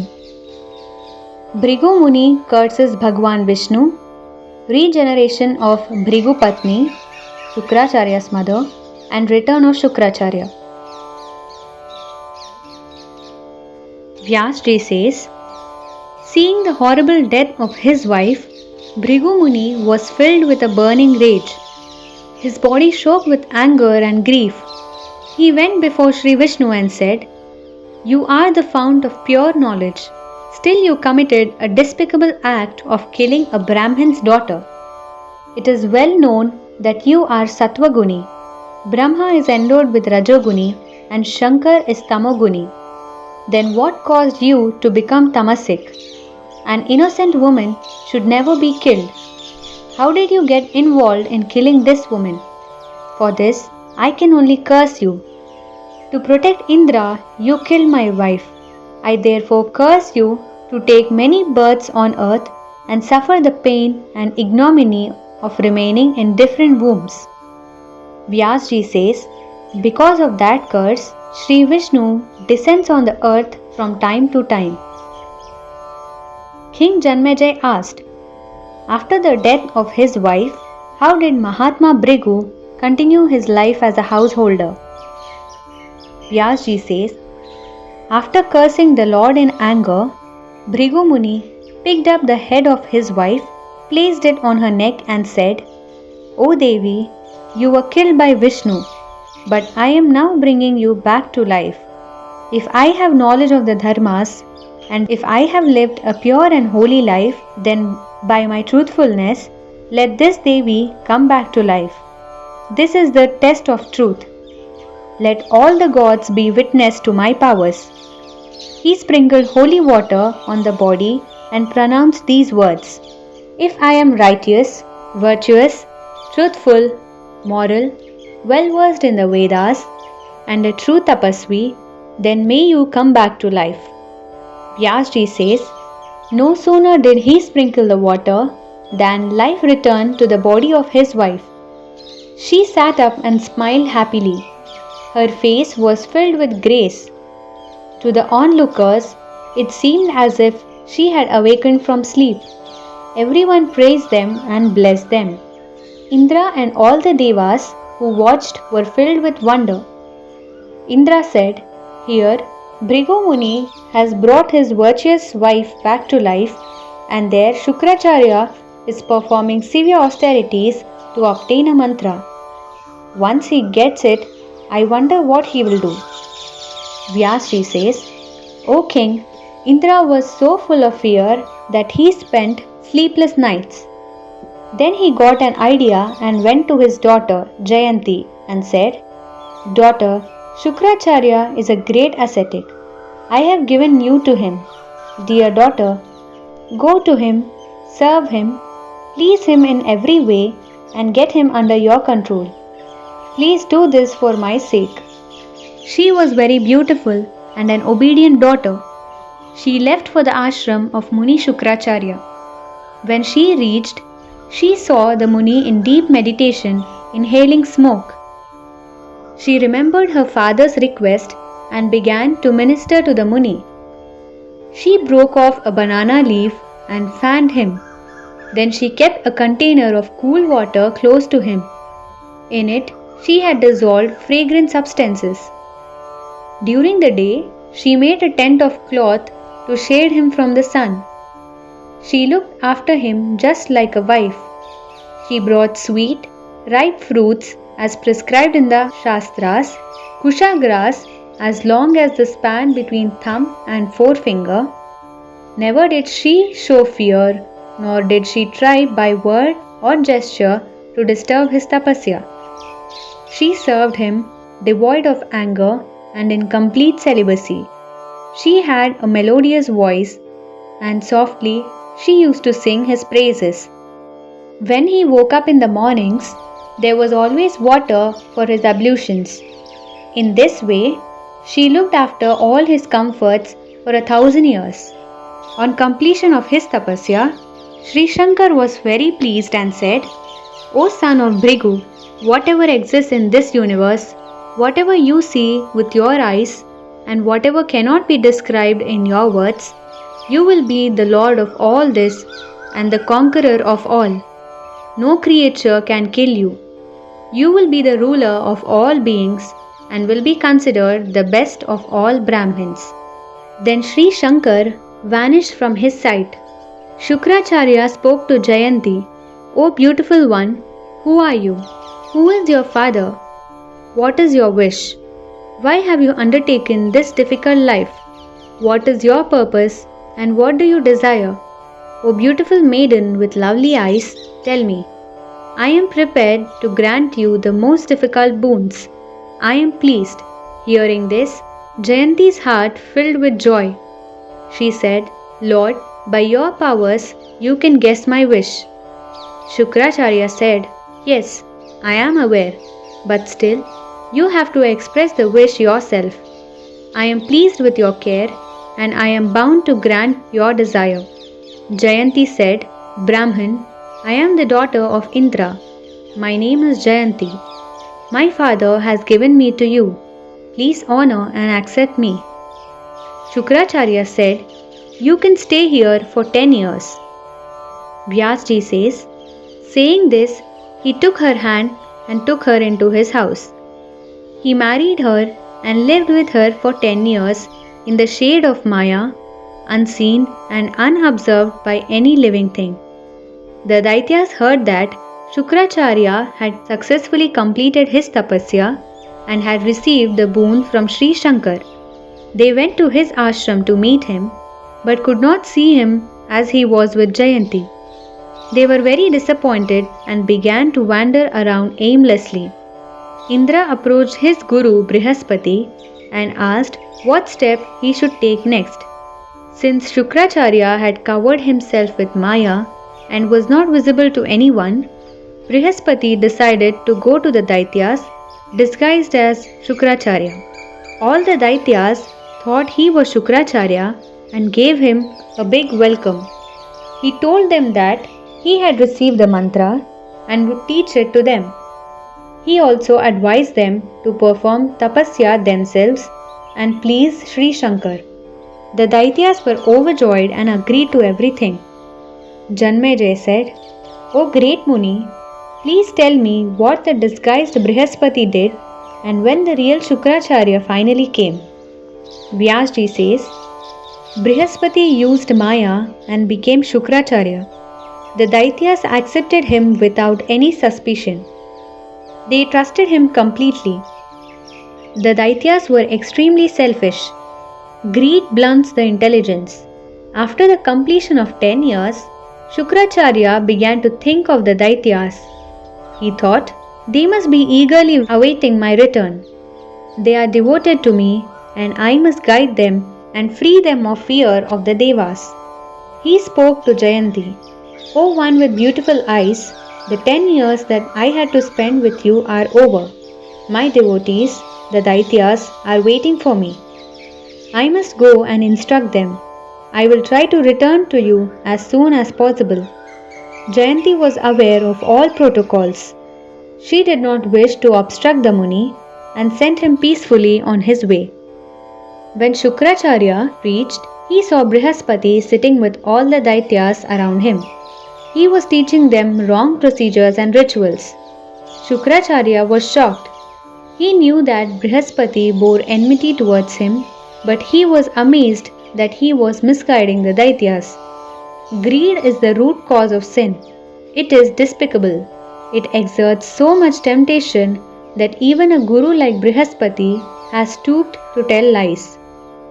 A person who is considered an authority on dharma, the guru of the Devas, has become a pawn in the game of intrigue. This is the speciality of greed. The mind gets filled with filthy desires and then a person commits undesirable actions.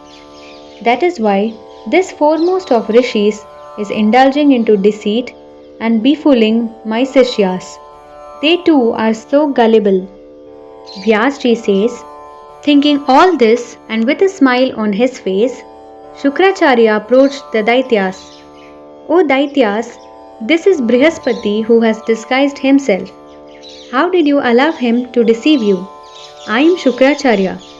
This is Brihaspati, Guru of the Devas. He has come here on their instructions to cheat you. You have fallen into his trap. Leave him and follow me. Hearing this, the Daityas looked at Brihaspati and then at Shukracharya. Both looked alike and the Daityas got confused. They were about to accept Shukracharya when Brihaspati in disguise spoke. This newcomer is Brihaspati. He has disguised himself as me to confuse you. Do not believe him. I have received the mantra from Sri Shankar and that is what I have been teaching you. We will defeat the Devas. This is my promise.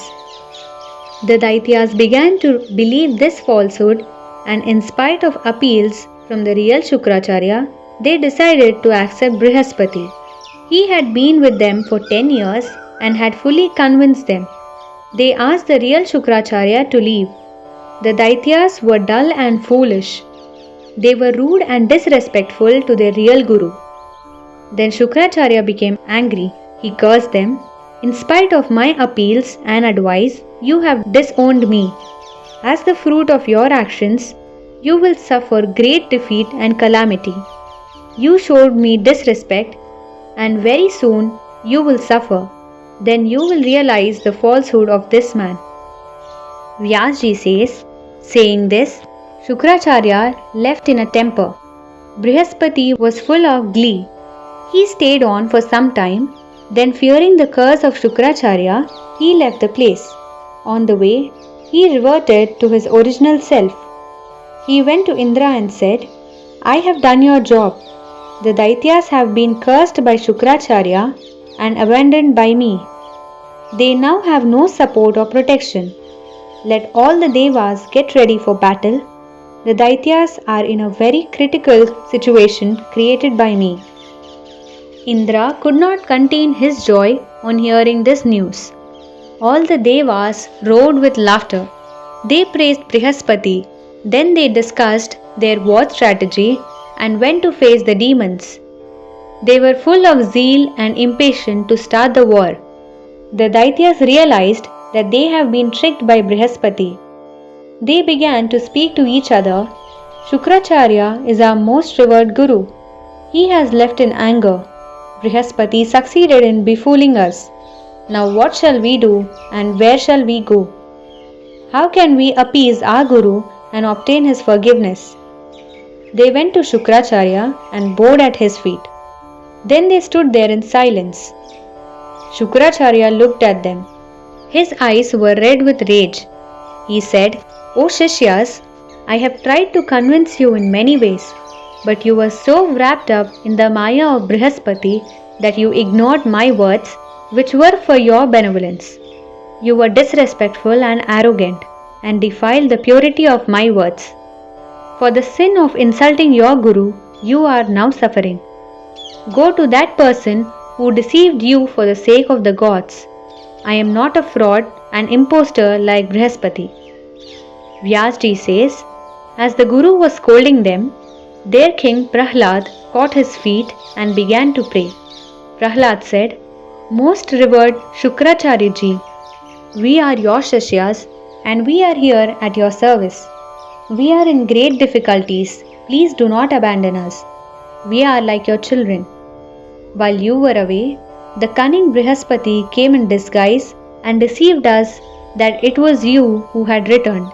He convinced us by his sweet talk, but you are gracious.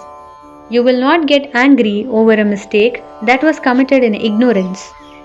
O all-knowing one, you are the object of our devotion and respect. By the powers gained during your tapasya, you will be able to recognize our sincere surrender to you. So please renounce your anger. It is said that holy men do not remain angry for long. The nature of water is coolness. When it is placed on the fire, it gets heated up, but when it is removed from the fire, it becomes cool again. Anger is the nature of Chandalas, that is low-born and villainous. Men of superior nature should renounce anger at once. So please leave your anger and smile upon us again. If you do not forgive us and instead you abandon us, we will definitely end up in Rasatal, the sixth lower world according to the Puranas, that is hell. Vyasji says, after Prahlad spoke, Shukracharya perceived the truth and became pleased. He smiled and spoke to the Daityas. He said, O Daityas, you are my wards. Do not be afraid. You will not go to Patal. My mantra will protect you. In ancient times, I heard Brahma speaking. Listen, I will tell you what he said. It is benevolent, it is the truth, and it is inviolable, Atal. Sri Brahma said, that which has to happen will definitely happen. There is no being on earth who can change destiny. Because of your bad time, your energy has become depleted. Therefore, this time you will have to face defeat at the hands of the Devas and go to Patal. The present situation indicates this. Just a short while ago, you were victorious and received all the Rajalakshmi. Destiny gave you the fruits by which you were the undisputed rulers for 10 yugas. During this time, the Devas were subservient to you. Again, in the coming Savarni Manvantar, the era of the 8th Manu, you will again become the rulers. Your grandson Bali will conquer the 3 worlds and will be the supreme ruler. When Bhagwan Vishnu incarnated and came on the earth as Vaman avatar, and when he deprived Bali of his kingdoms, at that time, these words were spoken in favor of Bali. Also, when Sri Hari took away Bali's kingdoms at the Devas' request, he spoke to Bali and said, in the future Savarni Manvantar, you will come as Indra. Shukracharya said, Prahlad, the Bali with whom Sri Hari spoke is your grandson who is not yet visible to all beings. Out of fear, he is hiding, waiting for the right time. It happened a long time ago that Bali turned himself into a donkey and hid in a deserted house. He was in fear of Indra.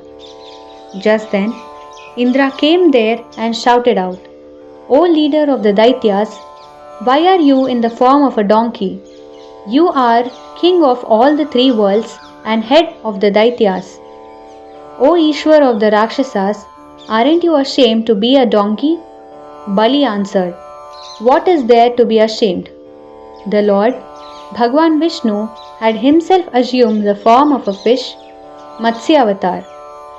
I too have taken the form of a donkey. It is as per each one's understanding of it.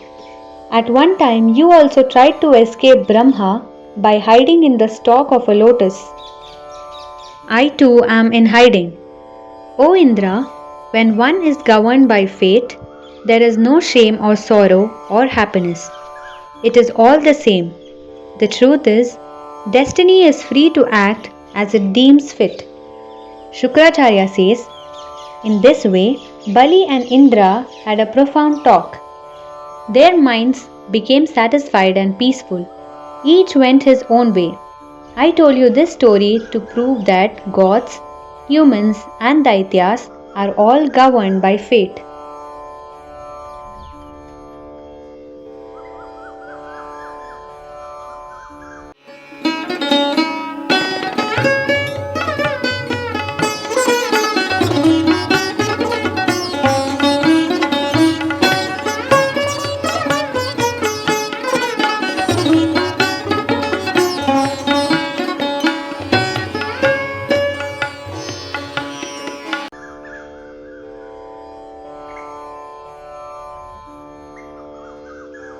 Chapter 4, Episode 15.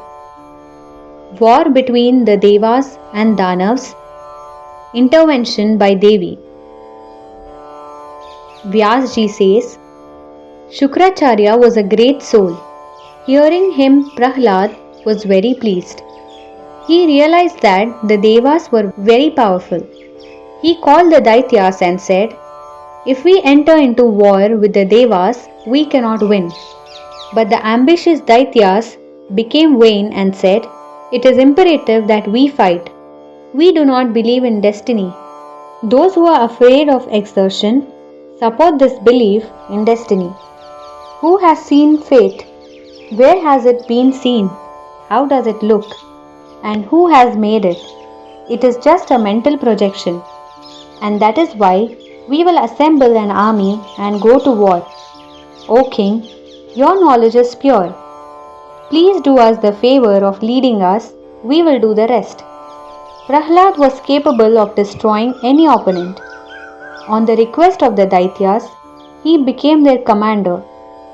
They reached the battlefield and began to provoke the Devas. The Devas had also prepared themselves for war. Very soon the armies of Prahlad and Indra began to fight. The war went on for 100 years. Prahlad dominated the fight, and with the protection from Shukracharya, the Daityas won the war. Then, on the advice of Brihaspati, Indra began to meditate on Devi Bhagavati. She is the remover of all sorrows. She gives us auspiciousness and grants moksha to those who surrender to her. Indra prayed, O Devi, victory be to you. Mahamaya, you are the mother of the entire creation. You are seated on your Singhasan.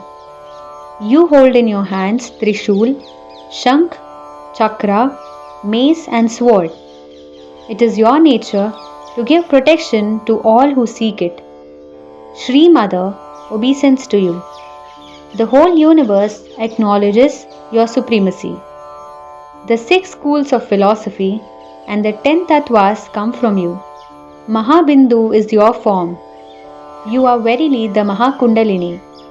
You are the embodiment of Satchidanand. You are the fire and you are the oblation of the Mahayagya.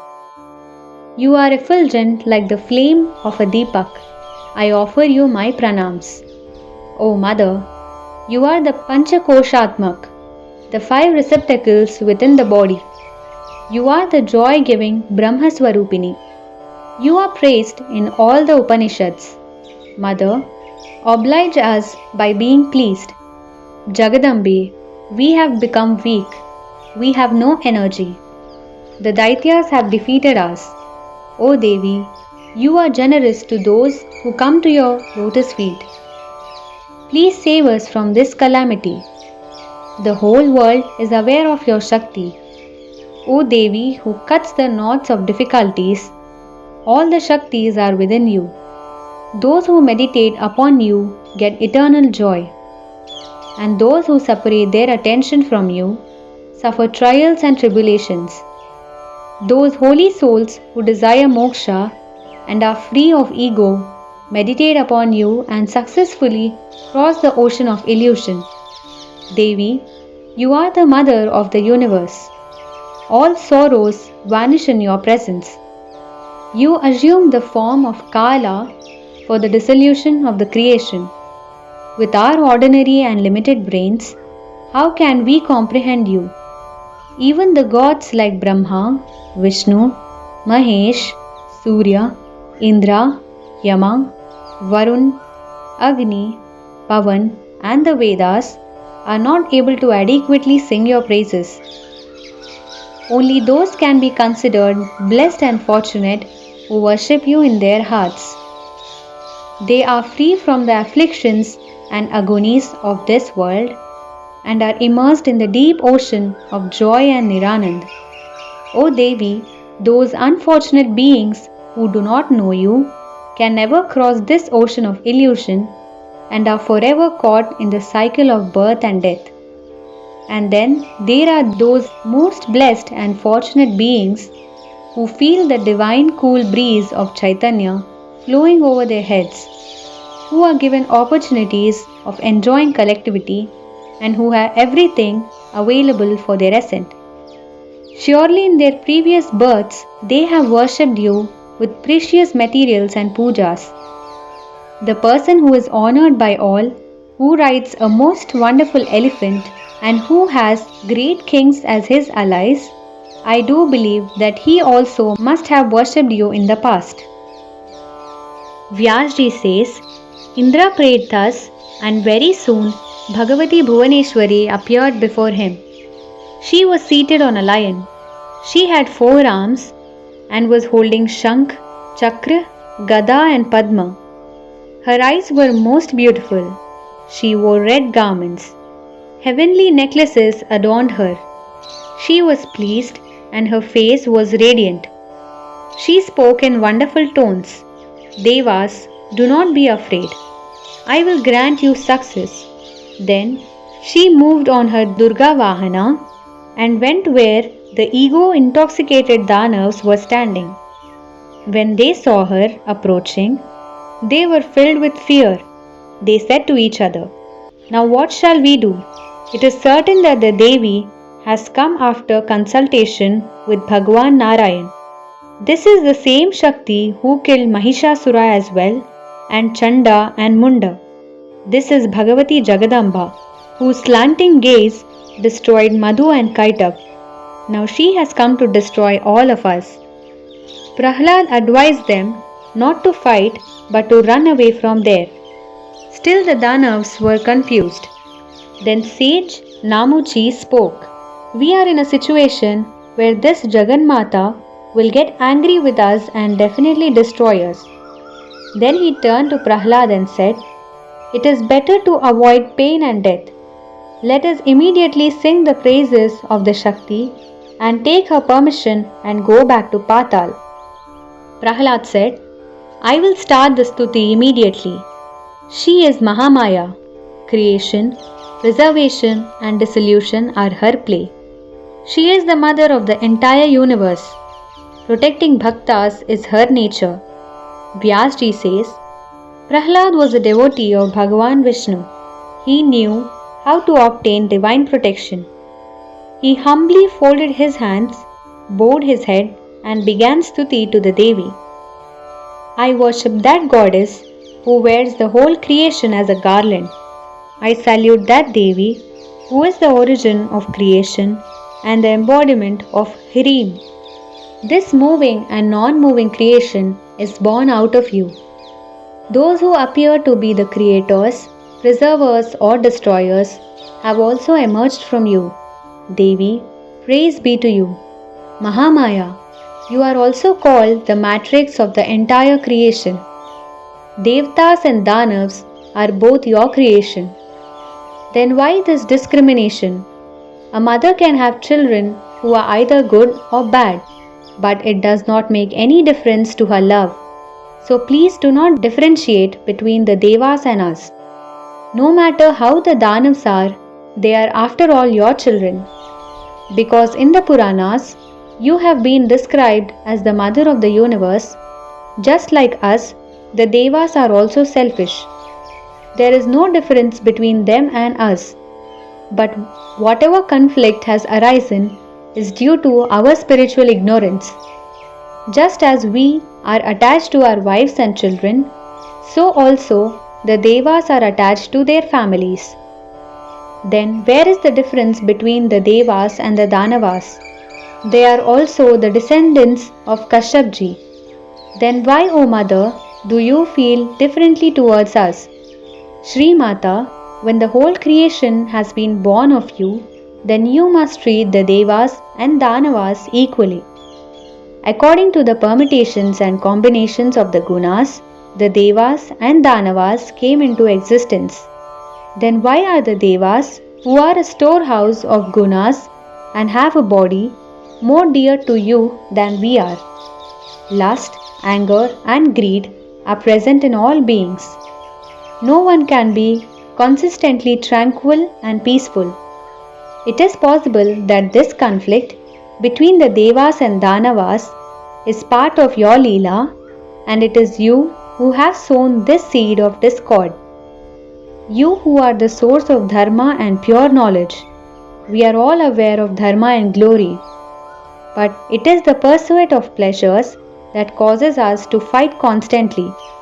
O Ambike, in the whole universe there is no one greater than you.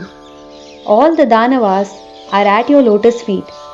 According to your holy wish, you may forsake us or protect us. Sri Devi said, O Danavas, all of you renounce your fear and anger and go to Patal and live there as you please. Right now, you have to await Kala. Kala is the causal of good times and bad. Those who have started their ascent by becoming free of worldly desires, for them every situation gives only joy. Those who are greedy and ambitious, even though they might conquer the three worlds, they never see the face of joy. For those who are full of desires and wants, even the fruits received in Satya Yuga have not given them the experience of pure joy. Therefore, renounce this world and make arrangements to return to Patal. You are all blameless and not guilty. Obey me and carry out all my advice. Vyasji says, all the Daityas bowed in obeisance and accepted the Devi's advice. They took the road to Patal. The Devi had promised them her protection. Then the Devi vanished from their sight. The Devas also went back to their abode. The Devas and the Danavas had given up the idea of war. They lived peacefully and happily. Whichever fortunate being reads or hears this most sacred narrative gets released from his sorrows and bondages and becomes eligible to approach the lotus feet of the Devi.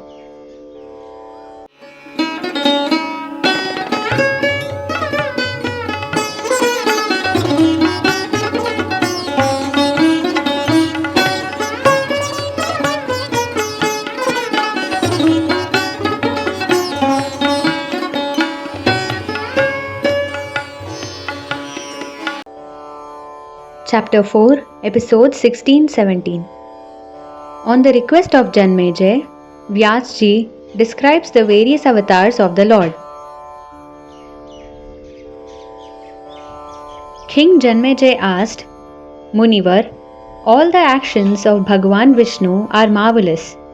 O great Guru, please tell me how Sri Hari allowed Bhrigu's curse to get actualized, what incarnations he took, and which Manvantar, era.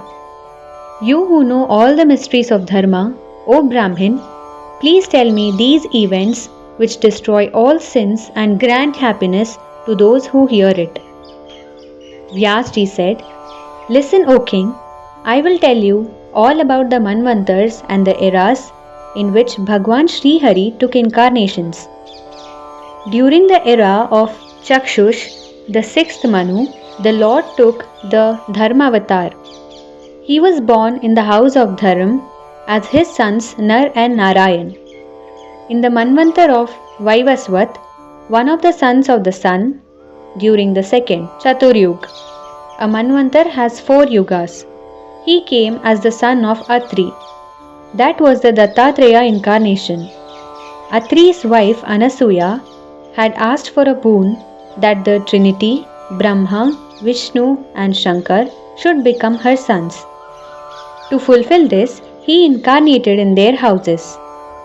Anasuya occupies the highest place as a virtuous and faithful wife because on her request, the 3 gods, Brahma, Vishnu and Shankar, agreed to become her sons. Lord Vishnu himself took the form of Dattatreya. Brahmaji came as the Chandrama and Shankar came as Durvasa. In this way, the 3 gods gave Anasuya the holy privilege of becoming their mother. To fulfill the prayer of the Devas, in the 4th Chaturyug, Bhagwan Vishnu came as Narasimha avatar. In a most pleasing way, he combined the lower body of a man with the upper part of a lion. The reason for that incarnation was the destruction of Hiranyakashipu. The form of Narasimha was so wonderful that even the gods were amazed. In Treta Yuga, the silver age of Hindu mythology, to discipline Bali and put down his ego, the Lord sanctified the earth in his incarnation of Vaman. He took birth in the house of Muni Kashyap. King Bali was performing a yajna. Bhagwan Sri Hari arrived there in the form of Vaman and by subterfuge took away Bali's kingdom. He then gave Bali permission to live in Patal. In the third yuga of the 19th Chaturyug, Bhagwan Sri Hari incarnated as Parshuram. He was born as the son of sage Jamadagni. He was very powerful and defeated the Kshatriyas many times. He was a chaste, truthful man who had conquered all worldly desires and sense pleasures. He established the authority of sage Kashyap over the earth. O king, in the Treta Yuga, Silver Age, the Ram avatar took place. The Lord took birth in the clan of Raghu. He gave King Dashrath the holy honor of being his father. The Lord's previous incarnation of the powerful Nar and Narayan took birth again in their third age of the 28th Yuga. Nar came as Arjun and Narayan came as Shri Krishna.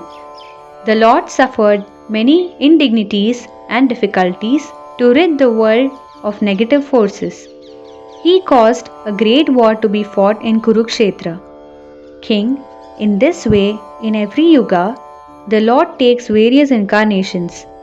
These incarnations are taken in accordance with the directions of Devi Bhagavati because all the three worlds are under her power and protection. The entire creation moves at her will.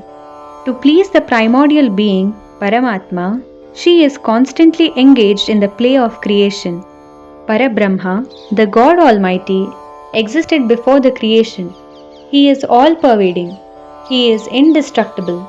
He is neither supported nor does he have any form. He is all-pervading. His desire, Adi Shakti, manifests in three gunas and from this emerges the entire creation. Because of time and space, everything appears separate, but actually it is all one. This same Shakti protects her entire creation and fulfills the desires of all beings. At the end of every kalp, 432 crore mortal years, it is she who causes the final annihilation. She exists in the creation in three modes, which respectively manifest as Brahma, Vishnu and Shankar. They preside over creation, preservation and destruction. It is this Supreme Shakti who directed the King of Kings, Sri Rama, to take birth in the clan of Raghu. To kill negativities and vanquish the Danavas, it is she who sends various avatars. In the same way, in this world, beings are born. Some enjoy happiness and others suffer tribulations. Everything is governed by the law of nature. Nothing and no one is free of it. Janmejay asked, Muni, you have already told me about three Apsaras who had invaded the ashram of Nar and Narayan. Narayan was sitting in meditation. The Apsaras tried to tempt him. They were filled with amorous intentions. Narayan was so disturbed that he wanted to pronounce a curse on them, but his brother Nar restrained him. The situation was very horrible. The Apsaras continued to entice him because they were instructed to do so by Indra. How did Narayan maintain his balance? And what was his reaction when the Apsaras asked him to become their husband? O revered Muni, I wish to hear this story which grants moksha to those who listen it. Kindly tell it to me. Vyasji said, O most dharmic king, I will tell you some episodes of this story. Listen. When Narayan was about to curse the Apsaras, Nar prevented him. Then Narayan agreed and began to advise and reassure the Apsaras. Narayan was a famous Muni and a great ascetic. His anger cooled down instantly and his face lit up with a smile. In pleasant tones, he spoke to the Apsaras. O beautiful ladies, in this life we have both taken a vow that we will not marry. Therefore, please excuse us and return to heaven. Divine personalities, do not try to break the vows of others. O fortunate ones, please be kind and allow us to honor our vow. In my next incarnation, I will definitely become your husband. In order to fulfill a prayer of the Devas, I will incarnate on this earth in the third age of the 28th Yuga. Each of you will take different births and become my wives. You will be born in royal households. After this assurance, Narayan asked the Apsaras to leave. They went back to heaven and recounted the entire story to Indra. Upon hearing the story and receiving the beautiful Urvashi, Indra began to praise Narayan. Indra said, I bow to that Muni who has shown great restraint and the power of tapasya. I praise him who by the power of his tapasya created Urvashi and all the Apsaras. Then Indra settled down to his kingdom's affairs and Narayan continued his unbroken tapasya. O king, this is a very wonderful story of Nar and Narayan. It is these two who came as Arjun and Shri Krishna to reduce the burden of negative forces from Mother Earth. Then King Janmejay prayed to Sri Vyasji to describe in great detail the incarnation of Shri Krishna.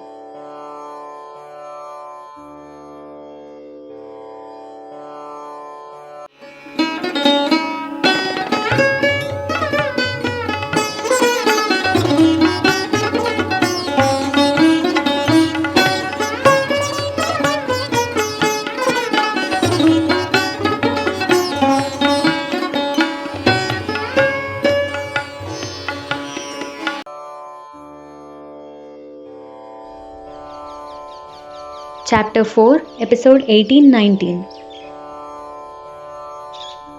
Heavily burdened Mother Earth goes to the Lord. Yogamaya gives assurance. Vyasji says, O King, the play of the incarnation of Shri Krishna is very expansive and comprehensive. Listen and I will tell you. The unique nature of the Devi is the causal of an avatar. No sooner does the embodiment of Satchid Anand, Adi Shakti, express a desire than the formation of an incarnation begins. It happened a long time ago. Prithvi was completely pressed down by the weight of sin and negativities. She was in great distress. Filled with terror, she assumed the form of a cow, and with tears rolling down her eyes, she reached heaven. Indra saw her and asked, Vasundhara, what has caused you to become so full of fear? Who is trying to trouble you? Please tell me what disturbs you. Prithvi replied, Since you are asking, O King of Devas, I will tell you. Kindly listen. The exploits of some horrible kings has caused me unbearable pain. The sinful Jarasandh in Magad and Sishupal of Chadidesh have become my lords. The famous Kashiraj, the powerful Rukmi, Kansa, Mahabali, Narakasura, Shalv, king of Shaubha, the wicked Keshi, Dhenukasur and Bakasur. They are all devoid of dharma. They are constantly insulting and fighting with each other.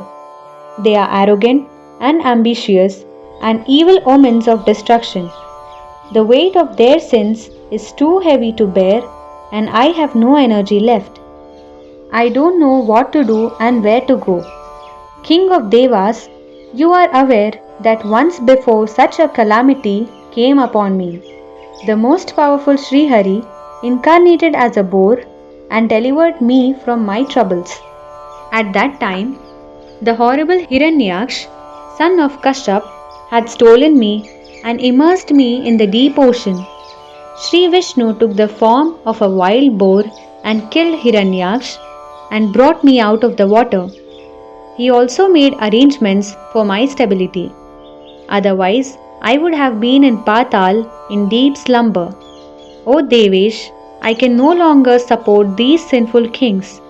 I bow my head at your feet. Please steer me out of this stormy and boundless ocean. Indra helped Prithvi to reach the abode of Sri Brahma.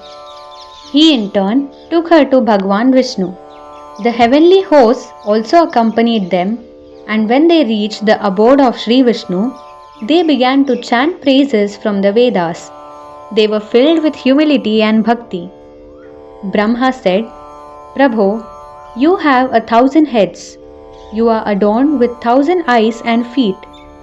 You are the eternal God of gods. You are always enthroned. It is through your benevolence that we have received the boon of immortality. Your glory is universal. In these three worlds, there is no being who is not aware of you. You are the creator, the protector, and the destroyer. You are unobstructed, unrestrained, and unlimited. Vyasji says, upon hearing this stuti, the Lord who has Garuda for a vehicle was pleased. His heart is extremely holy and pure. He granted a darshan and welcomed all the gods who were there. He also inquired the cause of their visit.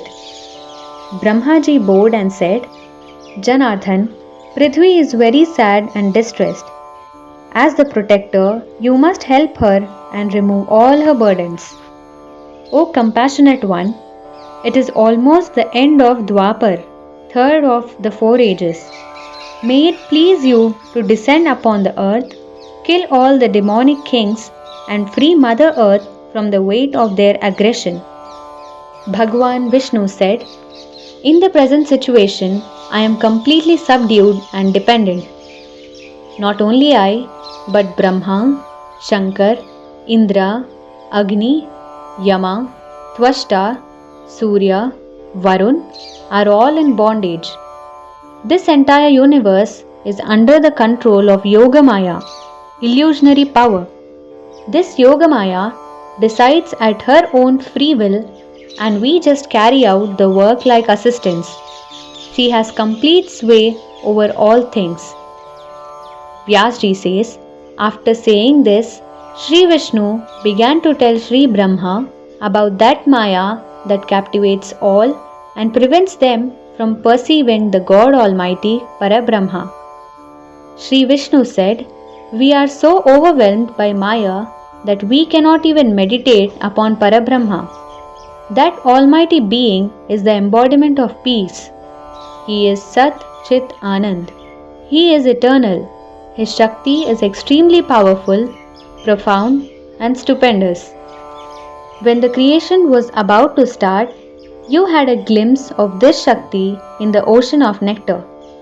At that time, Shankar and I were also getting a glimpse of her. Then again, we were privileged to see her in her palace in Manidweep. At that time, the Ras Mandal circular dance was being performed under the Parijat tree. All the gods and celestial beings were there, and this magnificent Shakti was presiding over all. This is not just hearsay. I have seen it personally. Therefore, it is important that at this time, all the Devas should meditate upon her. That Adi Shakti Devi is benevolent, compassionate, generous, and fulfills all desires. She is inseparable from Parabrahma. Vyasji says, as advised by Lord Vishnu, all the Devas began to meditate upon the eternal, all-pervading Bhagavati Bhuvaneshwari, who is also known as Yogamaya. In a very short while, the most auspicious Bhagavati appeared before them. She was holding noose and goad and was in the state of Abhaydan, granting protection to those who worship her lotus feet. Her divine body was of a red hue. Her appearance was magnificent. The Devas were filled with joy and awe at receiving this wonderful darshan. They began to praise her. The Devas said, Just as silken thread comes out of the nabhi of a spider and sparks fly out from fire, so also the universe manifested from you, O Devi. We worship you again and again. We reflect on that great illusory power of Bhagavati Bhuvaneshwari, who gives support and balance to the entire universe. Mother, you are almighty. You are the ocean of compassion. Those who do not know you are constantly confronted with the delusion, the deception, the fraud, the artifice, and the mental and physical problems of the world. But those who know you and meditate with permission upon your holy lotus feet can perceive the world as transient, illusory, destructible, and unreal. We meditate upon that Jnana Swarupini Bhagavati Bhuvaneshwari who has given us Nirmal Vidya. May that Mahalakshmi be forever the object of our attention. All the Shaktis are within her being. We bow our heads at her lotus feet. May she create within us the pure desire for a virtuous and pious life. Divine Mother, obeisance to you again and again. O Devi, who skillfully removes the afflictions of Mother Earth, praise be to you. O Bhavani, be pleased to consider us worthy to receive your benevolence. O Mother, whose compassion flows readily to those who ask, O Devi, we are in great need of your help. This Mother Earth is burdened with the weight of evil and she is in great distress. Maheshwari, please kill the Daityas and rescue her. Please also restore auspiciousness to all holy men. O Mother, please destroy Kansa, Bhaumasur, Kalayavan, Keshi, Jarasandh, Bakasur, Putana, Khar, Shalv and other Daityas so that Mother Earth can become free of their burden. O Devi with eyes like beautiful lotuses, all the invincible Daityas have in the past been vanquished just by coming into your divine presence. It is your divine play which destroys the negative forces. O Devishwari, who bears the 2-day-old moon on her forehead, when deprived of your Shakti, Vishnu, Shankar, and the primary gods cannot move or shake. Even Sheshnag, in the absence of your Shakti, cannot support the earth. Indra said, is it possible for Brahma to create in the absence of Saraswati, or Vishnu to protect without Lakshmi, or Rudra to cause dissolution of the world without Uma? Never. But when Saraswati, Lakshmi and Uma, who are your Shaktis, give them support and assistance, they are able to execute their duties. Bhagwan Vishnu said, O Devi, you have achieved the entire creation freely and independently. Without the help of your Shaktis, the 3 worlds could never have been created by Brahma, preserved by Vishnu, or annihilated by Rudra. O pure and sinless Devi, verily you reside as energy in everything in this Trilok. Vyasji says, pleased with the praises of the gods, the Devi said, forget your woes and sorrows and tell me exactly what you want me to do. I will fulfill the desire of the gods, no matter how difficult it may seem. O Devas, tell me your difficulties as well as the difficulties which are besetting Prithvi. The Devas said, this Prithvi is no longer able to bear the evil and sin that is being committed upon her. So she came to us for help. The demon kings are tormenting her. She is trembling and tears are falling from her eyes. Bhuvaneshwari, it is our desire that you help her first. All the Devas and celestial beings desire this. Mother, in the past, you killed Mahishasura. He was a very powerful Danava. Crores of Danavas came to his aid, but you destroyed all of them. Later, you also killed Shumbh Nishumb, Raktabija, Chandamunda, Dhumralochan, Durmukh, and Dussaha. In the same way, O most powerful Devi, please destroy these unbearable negative forces and reduce the burden of Mother Earth. Vyasji says, hearing the Devas' prayers, the Devi smiled. Her dark eyebrows added beauty to her countenance. She spoke to them in a solemn voice which reverberated like thunder. Sri Devi said, Devas, I had decided long ago to take a partial avatar and destroy the wicked kings and relieve Prithvi of their burden. All the Danav kings who are terrifying the earth will be killed by me. That is a promise, as I made it my prime responsibility. Jarasandh, together with all the arrogant kings, will be killed. O fortunate and auspicious gods, all of you, together with your Shaktis, must also partially incarnate on the earth. Before I incarnate, the regulator of the heavens, Kashyap ji, will incarnate with his wife in the clan of Yadu as Vasudev.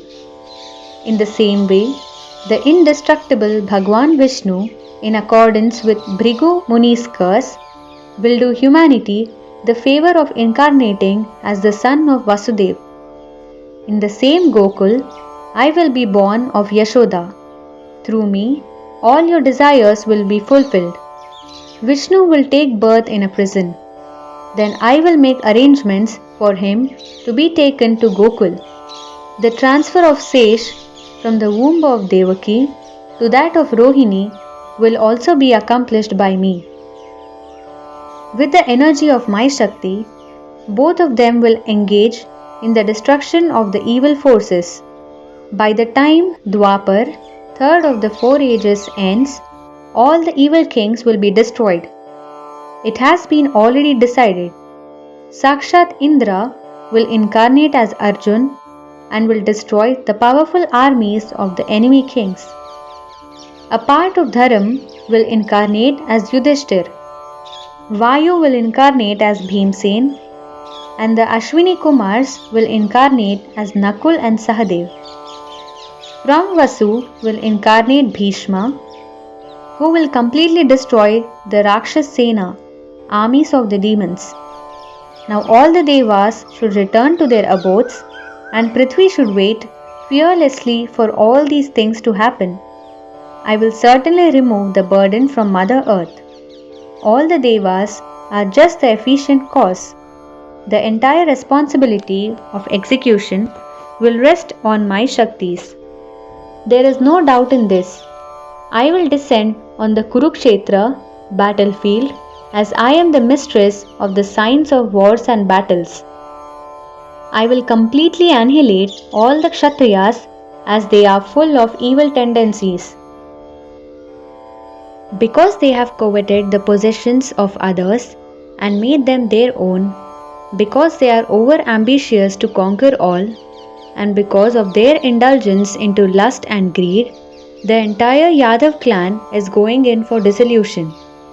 Because of the curse of Brahmins, the whole clan will be ruined.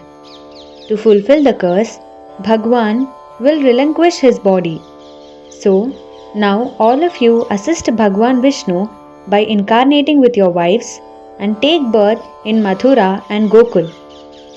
Vyasji says, Parabrahma's Yogamaya vanished from their sight. All the Devas took Prithvi with them and all returned to their respective abodes. Hearing Yogamaya's sweet assurance, Prithvi got rid of all her fears. She became calm and peaceful and settled down to wait. Janmejay, herbs and creepers grew in profusion over the earth. All her subjects became happy. There was progress and prosperity for the Dvijas, that is twice born, realized Brahmins. All the Munis were filled with joy and resumed their dharmic rituals and tapasyas. Mother Earth was free at last.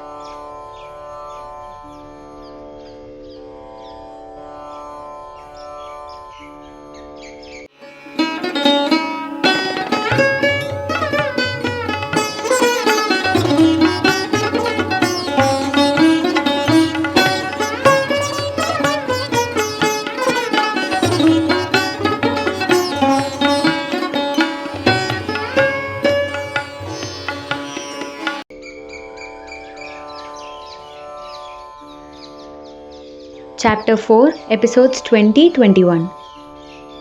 Description of the greatness and majesty of the Devi. Narration of Shri Krishna Avatar. Episode of Vasudev, Devaki, Kansa.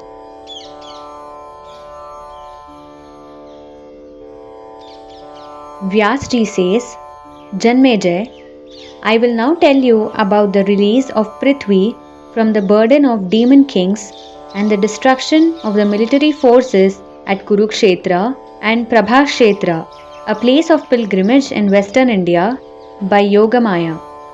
Hear me. Lord Vishnu, of immeasurable power and boundless lustre, took birth in the clan of Yadu for two reasons. First, to fulfill the curse of Bhrigu Muni, and secondly, by the almighty will of Yogamaya. In my understanding, Yogamaya's will was the primary and only cause, the rescue of Prithvi being the motive. So, Bhagwan Vishnu, in obeisance to the divine will, took this incarnation. The consciousness of my and mine is a strong rope which binds one into slavery. If one can avoid these fetters and meditate with undivided attention on the lotus feet of Bhagavati Jagadamba, within a very short time he can receive the precious gift of moksha. In view of this, how can there be anyone who will not worship her in meditation? And then there are some who have aspirations and expectations that if they chant the mantra Bhuvaneshi Ma Pahi, that is protect, even as they utter the first word Bhuvaneshi, Bhagavati Jagadamba will grant wealth, power, glory and grandeur of the three worlds. And then, by the time the words Ma Pahi are uttered, there being nothing left to give, Bhagavati takes the debt upon herself and becomes beholden to the devotee. O King, it is of utmost importance to know that Vidya and Avidya are both aspects of the Devi. It is by the pleasure of Bhagavati that one either gets Nirmal Vidya and deliverance or Avidya and bondage. O King, the living die and the dead take birth again. This is an absolute fact. This cycle takes place again and again like the spinning of a wheel. Those who are caught in the web of worldly allurements and spiritual ignorance can never be free of this cycle because, in the presence of Maya, one can never be free of its influence.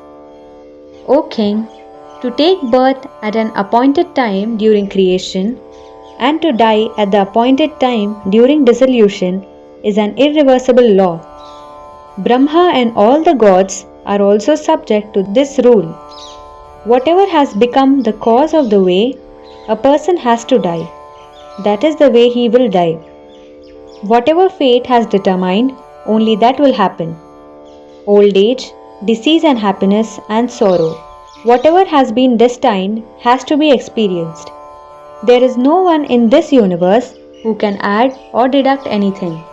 The truth is evident when we see the sun and the moon. Both are constantly engaged in providing welfare and comfort to all, and even they are troubled by enemies. They can never be free of their troubles.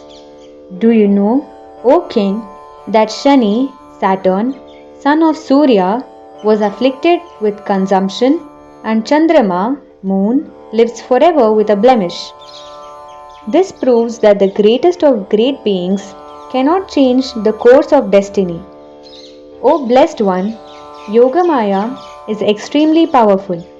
What can I say and how much can I describe that great power which makes the world go round? By the will of Bhagavati, Shri Vishnu takes many incarnations.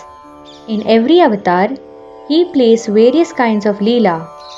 Bhagwan Shri Krishna took human form to fulfill a prayer of the Devas. I will give you a brief account of the actions of this incarnation. In ancient times, there was a forest on the banks of the beautiful river Yamuna called Madhuvan. In this forest, There lived a famous and powerful Danava called Ravan, called Lavan Asura. He was the son of Madhu. Because of a boon, he became haughty and arrogant and began to torment saints and ascetics. Lakshman's younger brother, Shatrughan, fought a battle with him and killed him, and established the pleasing town of Mathura. The wise Shatrughan had two sons whose eyes were like lotuses. He installed both his sons as rulers of Mathura. In time, he died, and gradually the Suryavansh clan came to an end. Then the Yadavs became the rulers of Mathura.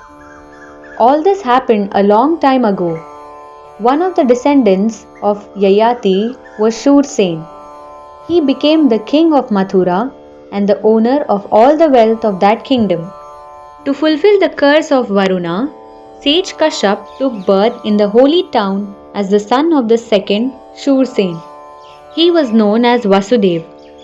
After his father's death, Vasudev lived his life as a trader. It was in his house that Sri Vishnu took birth. At that time, the ruler of the town was King Ugrasen. His eldest son was Kansa. Varuna had also cursed Aditi, so she also took birth to become Kashyap's wife. The privilege of being her father was given to Devak. She was called Devaki. Mahatma Devak got his daughter Devaki married to Vasudev. When the bride was leaving her father's house, a voice was heard from heaven. Kansa, the eighth son of this Devaki, will be extremely powerful and magnificent and will be the cause of your death. Hearing this, Kansa's amazement knew no bounds. He believed the heavenly voice to be the truth and was greatly troubled and perplexed. After much contemplation, he reached a decision. If I kill Devaki just now, there will be no possibility of the threat coming true. Death will not be able to come near me. If I do not act in the matter, it is certain that I will die. But Devak is like my father and Devaki is his daughter. Therefore, how can I kill this sacred relation, my sister? This feeling arose in his mind, but then he thought again. This is my own death. Intelligent men even do despicable acts to save their own lives. If one repents, even the greatest sins are washed away. Knowledgeable men have devised a rule that vile and mean acts can be resorted to protect one's body.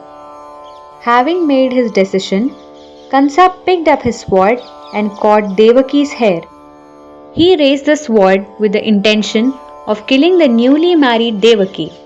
All the guests were witnessing this horrible scene. There was a great hue and cry that Devaki was going to be killed. Brave warriors came to the support of Vasudev. They were armed with bows and arrows. They ordered Kamsa to leave Devaki. In fear, he let go of her hair. Then a battle began which was very fierce. The patriarchs of the Yadu clan made every effort to stop the fighting. They shouted at Kamsa, "From where did this evil thought come into your head? She is your respected sister, and what are you doing is totally wrong and despicable. And the sin is more objectionable as today is her auspicious marriage day. Murder of a woman is a most heinous crime, and it spreads disgrace and disrepute in the world. It is also the greatest and most dreadful sin. You should not have reacted like this to the voice that you heard. It is possible that some enemy hid somewhere and made this improbable statement. Seeing your relationship with Vasudev, some enemy has used subterfuge to alarm you. You are brave and powerful and must not let anything cause you fear. Someone is trying to destroy your clan from its very roots. Whatever the cause, it is not right for you to harm your sister on her marriage day. O king, whatever has to happen will definitely happen. No one can change that." When Kamsa would not heed the advice of his elders and seemed unshaken from his resolve, Vasudevji began to speak to him. "Kansa, Listen to me. I am speaking the truth. Truth gives stability to the three worlds. I assure you that every child that is born to Devaki, I will bring and hand over to you. I solemnly vow that if I fail to bring the child as soon as it is born, may my entire clan fall into hell. Hearing these powerful words of Vasudev, the citizens began to praise him. Vasudev is a great soul, a Mahatma. He never speaks an untruth. O king, leave Devaki alone. This way you will not be guilty of the murder of a pious woman. Vyasji says, the elders of the Yadav clan were very dharmic souls. Their repeated advice and request affected Kansa, and finally he gave up his anger. He trusted the promise of Vasudevji. Then with the beatings of drums, the people began to sing Jai Jaikar. In this way, Vasudev appeased Kansa and saved Devaki. He left with his bride and close friends for his abode. Vyasji says, Devaki lived with Vasudevji within the maryadas of marriage. After some time, she gave birth to a beautiful boy child with graceful limbs. Vasudev was known as a man who always kept his promise. As soon as the child was born, he said to Devaki, Dear wife, I have promised to surrender the child as soon as it is born. You are aware of this. The situation was so dangerous and precarious that I had to make this promise and save you. You, whose beauty is enhanced by the luxuriant plait of hair, please understand that I have to give this child to your cousin Kansa. Either Kansa is evil or fate has made the decision. What can anyone do? A person who is not self-realized cannot understand the strange but perfect way in which actions mature into reactions. It is an absolute fact that all living things are caught in the web of fate. They all have to experience the consequences of their actions, good or bad. The destiny of all life forms is arranged by Sri Brahma after due consideration. Devaki said, My Lord, for cleansing the sins of past lives, one can make atonement and reparation. This has been written clearly by learned saints in the Dharma Shastras, scriptures. But tell me, O sinless one, after atonement, can there be permanent release from sin? If your answer is no, then the statements of Yajnavalkya, ancient Indian legislator, and other sages have no value. Not only this, but if one accepts fate and destiny are unalterable, then Ayurveda, science of medicine, Mantra Vidya, science of mantras, and other pursuits become redundant and are of no avail. By industry and effort, one gets success. There are many examples and proofs of this. Therefore, in the present situation, with great thought and deliberation, we should find a strategy which will ensure the safety of the life of this child. Vasudev said, O auspicious one, I am going to speak an absolute truth. Listen carefully. One must certainly make efforts, but always surrender the results to the benevolence of fate. All living things perform their actions in three modes. Ancient seers and sages who have a thorough knowledge of this have described it in the Vedas and scriptures.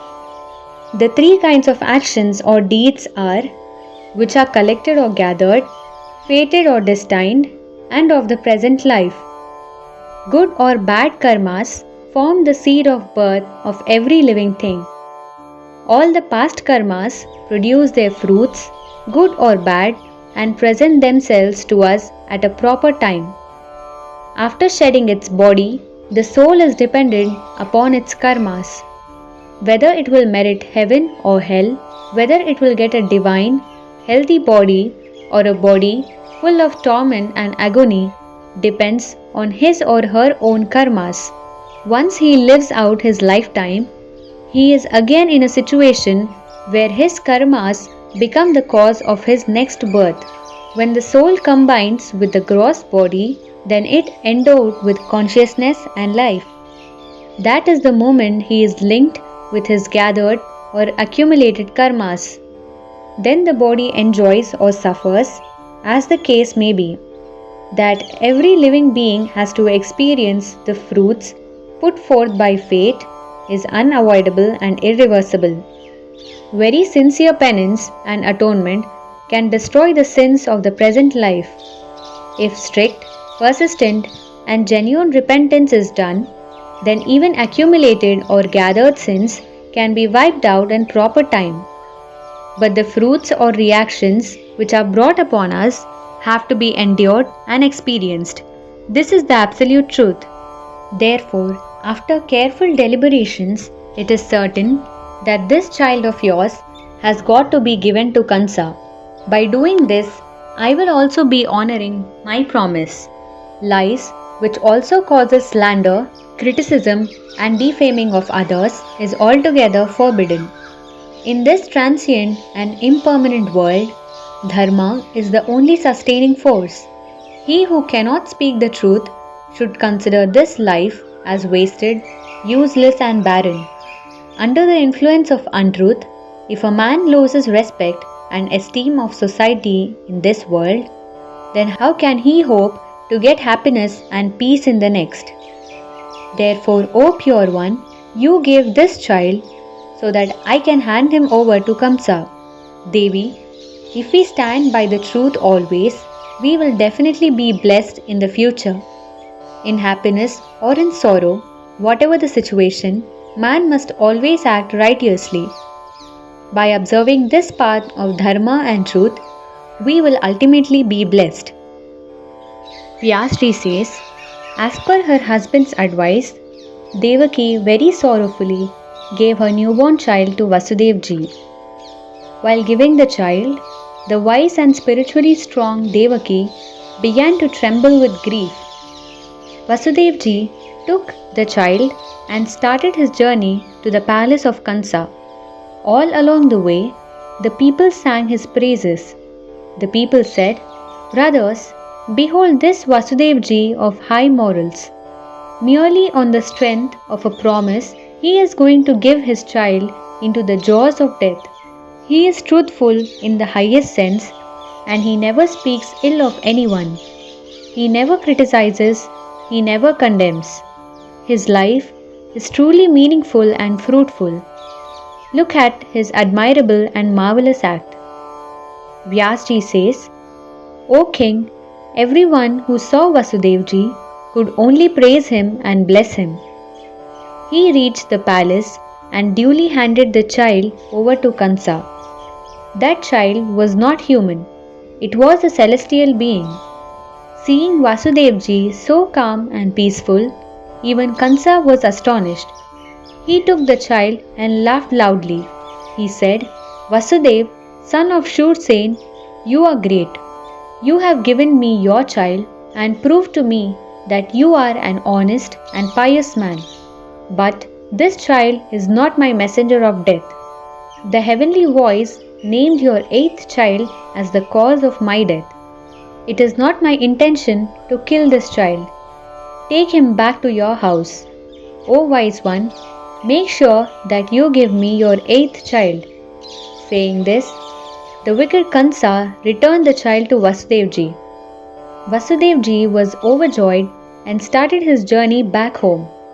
Free from anxiety, Kansa said to his ministers, why should this child be killed unnecessarily? It is the eighth child who is going to be the cause of my death. This was announced by the voice from heaven. So, I should not take upon my head the sin of killing this child. All the ministers expressed agreement, and Kansa gave them permission to go to their houses. After everyone left, Narada Muni arrived.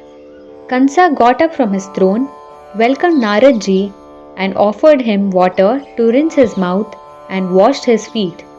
Then, king of the Rakshasas, Kansa, made enquiries of his well-being, and then asked him, Maharaj, what is the purpose of your visit? Naradji replied, O fortunate Kansa, I had gone to Mount Sumeru. There, Brahma and all the primary gods are sitting, very vigilant and wary. A lot of discussion is going on that from the womb of Devaki, wife of Vasudevji, the god of gods, Bhagwan Shri Vishnu will take birth to destroy you. Being a strategian, how is it you did not kill Devaki's child? Kansa said, I will kill the 8th child of Devaki. The voice from heaven named the 8th child as my destroyer. Naradji said, Maharaj, you are really unaware of good and bad behavior, but you do know how the Devas can spread Maya and deceive. Those who desire their own welfare should not underestimate even the weakest of enemies. When added up, each of those children count as 8. Knowing all this, you have foolishly spared the child. Saying this, Naradji immediately left the place. The foolish Kansa sent for the child again, and he himself dashed it on a stone and killed it.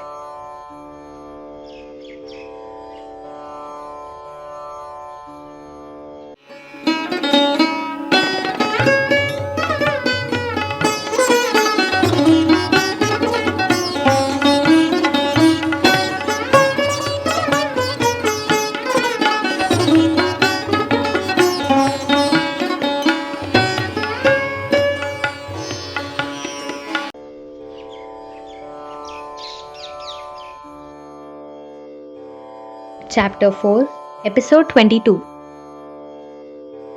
Story of the past lives of the 6 sons of Devaki who were killed by Kansa.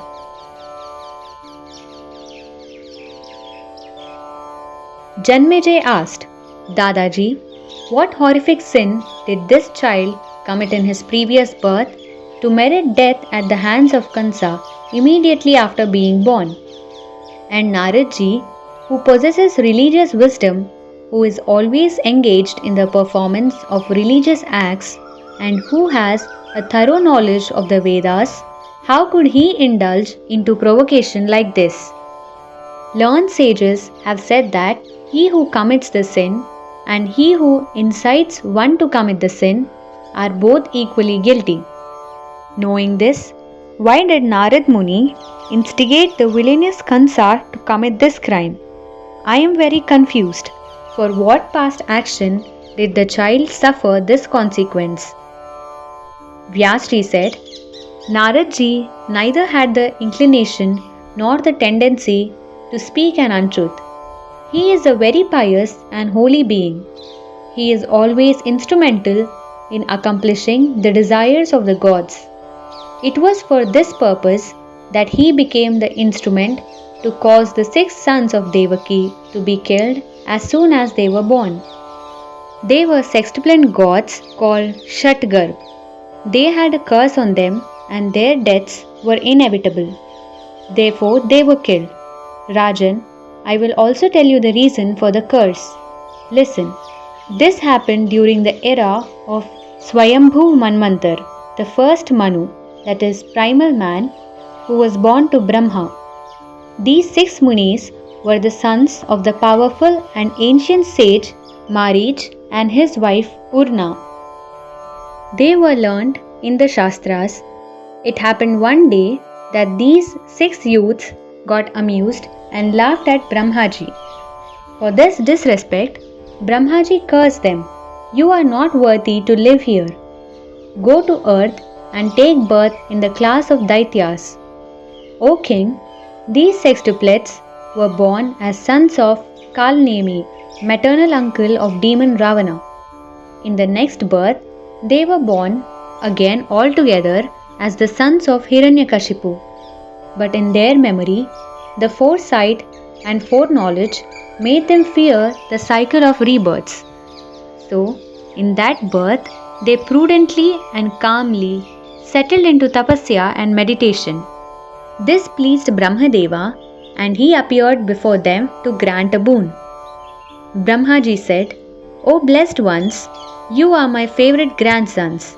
Sometime in the past, I had pronounced a curse on you, but now I am pleased with you.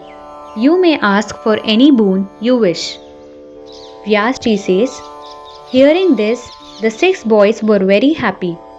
They made their wishes known to Brahmaji. They said, Grandfather Brahmaji, if you are pleased, then please grant us this wish, that we cannot be killed by any god, man, flying creature, demigod or saint. Then Brahmaji said, all these desires of yours will be fulfilled. Now you can go in peace. My words are infallible. Do not doubt them. The 6 boys were overjoyed, but Hiranyakashipu got jealous. He flew into a rage and said, Sons, instead of honoring me, you have tried to please Brahma. You are already very powerful, and still for the sake of a boon, you sang the praises of Brahma and ignored me. For this insult, I hereby disown you. You go to Patal. Up to now, you were famous by the name of Shatgar, but in Patal, you will be overcome by sleep and remain in slumber for many years. After that, one after another, you will all take birth from Devaki. Your father, Kalnemi, will incarnate as Kansa, and by his hands, each of you will be killed as soon as you are born. Vyasji says, because of this curse of Hiranyakashipu, each of the Shatgarbs took birth from Devaki. As per the curse, all 6 were killed. The 7th child of Devaki was a partial incarnation of Seshji. By the power of Yogamaya, the unborn child was transferred into the womb of Rohini. The word spread around that Devaki suffered an abortion in the 5th month of pregnancy. This information also reached Kansa, who rejoiced. The 8th child in Devaki's womb was the Lord himself. The primary cause of this incarnation was fulfillment of the Devas' prayer and the release of Mother Earth from her burden. Janmejay said, O great Muni, you have told me that Vasudevji was an incarnation of Kashyapji, and in this clan was also born the incarnation of Sesh and Bhagwan Vishnu. Please also tell me the various ways in which all the Devas incarnated to help the Lord. Vyasji says, I will tell you in brief the various incarnations of the gods and the demons. Baldevji was the partial incarnation of Seshnag. Vasudevji was the incarnation of Kashyapji, and Devaki was the incarnation of Aditi. After all of them incarnated, then Narayan, son of Dharam, came down on earth as Shri Krishna. His younger brother Nar incarnated as Arjuna. Partial incarnations of Dharam came as Yudhishthir, Vayu came as Bhimsen, and the Ashwini Kumars came as Nakul and Sahadev. Karan is a partial incarnation of Surya. Vidurji was an incarnation of Dharam. Dronacharya was a partial incarnation of Brihaspati, and Ashwathama was a partial incarnation of Rudra. The wise sages say that Samudra Devata incarnated as Shantanu and Ganga as his wife. The king of the Gandharvas came as Devak, father of Devaki. Bhishma Pitamaha was a partial incarnation of Vasu, and Raja Virat was a partial incarnation of Marut, deity of the wind. Arishtanemi's son, who was a swan, incarnated as Dhritarashtra. Kripacharya was the incarnation of a Marudgana. So also was Kritavarma. Duryodhan was an incarnation of Kali, and Shakuni was an incarnation of Dwapar. Drishtadyumna was an incarnation of Agni, and Shikhandi was the incarnation of a Rakshas. Pradyumna was the incarnation of Sanat Kumar, that is one of the 4 sons of Brahma. Drupad, father of Draupadi, was an incarnation of Varun. The goddess Lakshmi herself incarnated as Draupadi and descended on earth. Draupadi's 5 sons were partial incarnations of Vishwadev.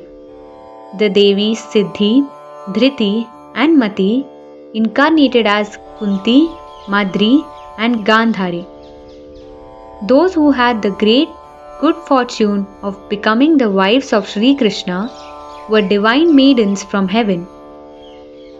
All the Devas who lived in heaven and were associated with Indra came to earth on his command as kings.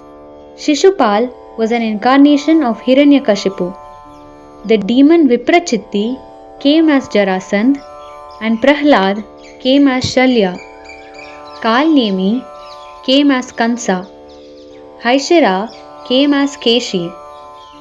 Balikumar came as Kakudemi Arishtasura, who was killed by Shri Krishna in Gokul. Anuhrat came as Dhrishtaketu. Bhagdat came as Baskal. Lambh came as Pralambasura. And Khar came as Dhenukasura. The two deadly demons, Vara and Ishor, came as Chanur and Mushtik.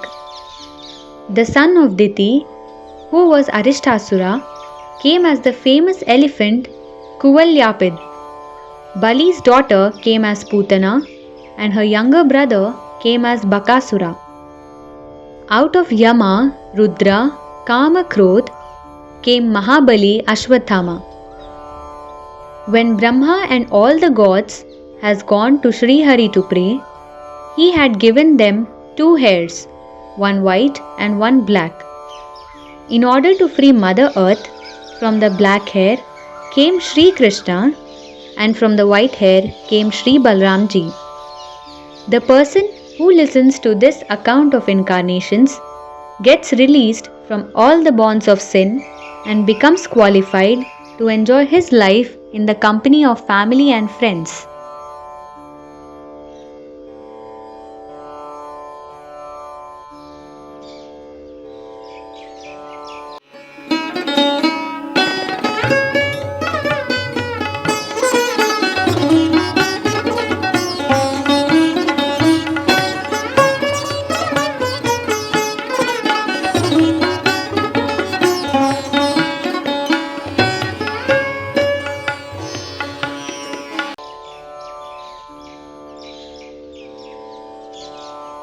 Chapter 4, Episode 23-24. The birth of Sri Krishna in prison. Vasudevji takes Sri Krishna to Nanda Bhavan. The killing of newly born innocents. Birth of Pradyumna.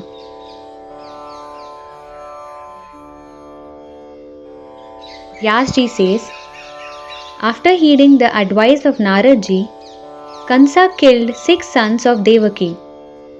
The 7th pregnancy got terminated in the 5th month.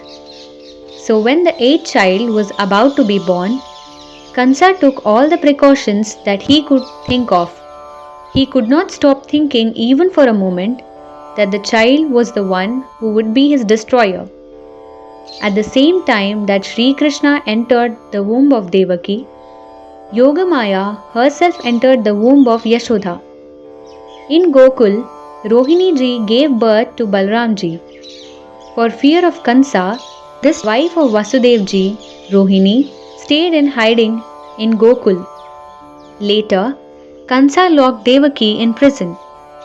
He arranged many caretakers to look after her needs. Vasudevji also stayed in the prison with his wife Devaki. He was constantly worried about the birth of this child.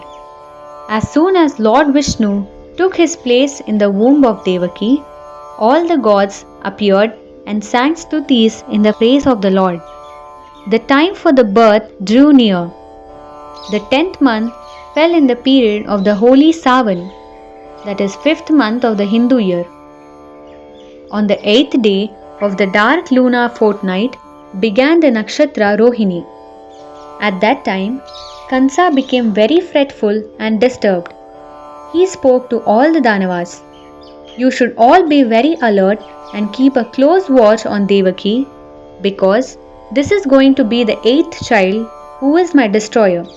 Therefore, it is very important to be watchful.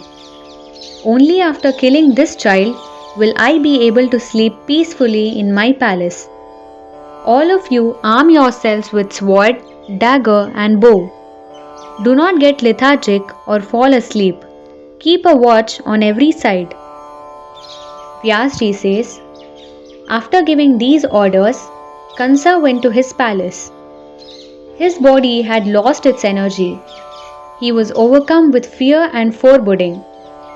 Even in his palace, he was restless. Here it became midnight.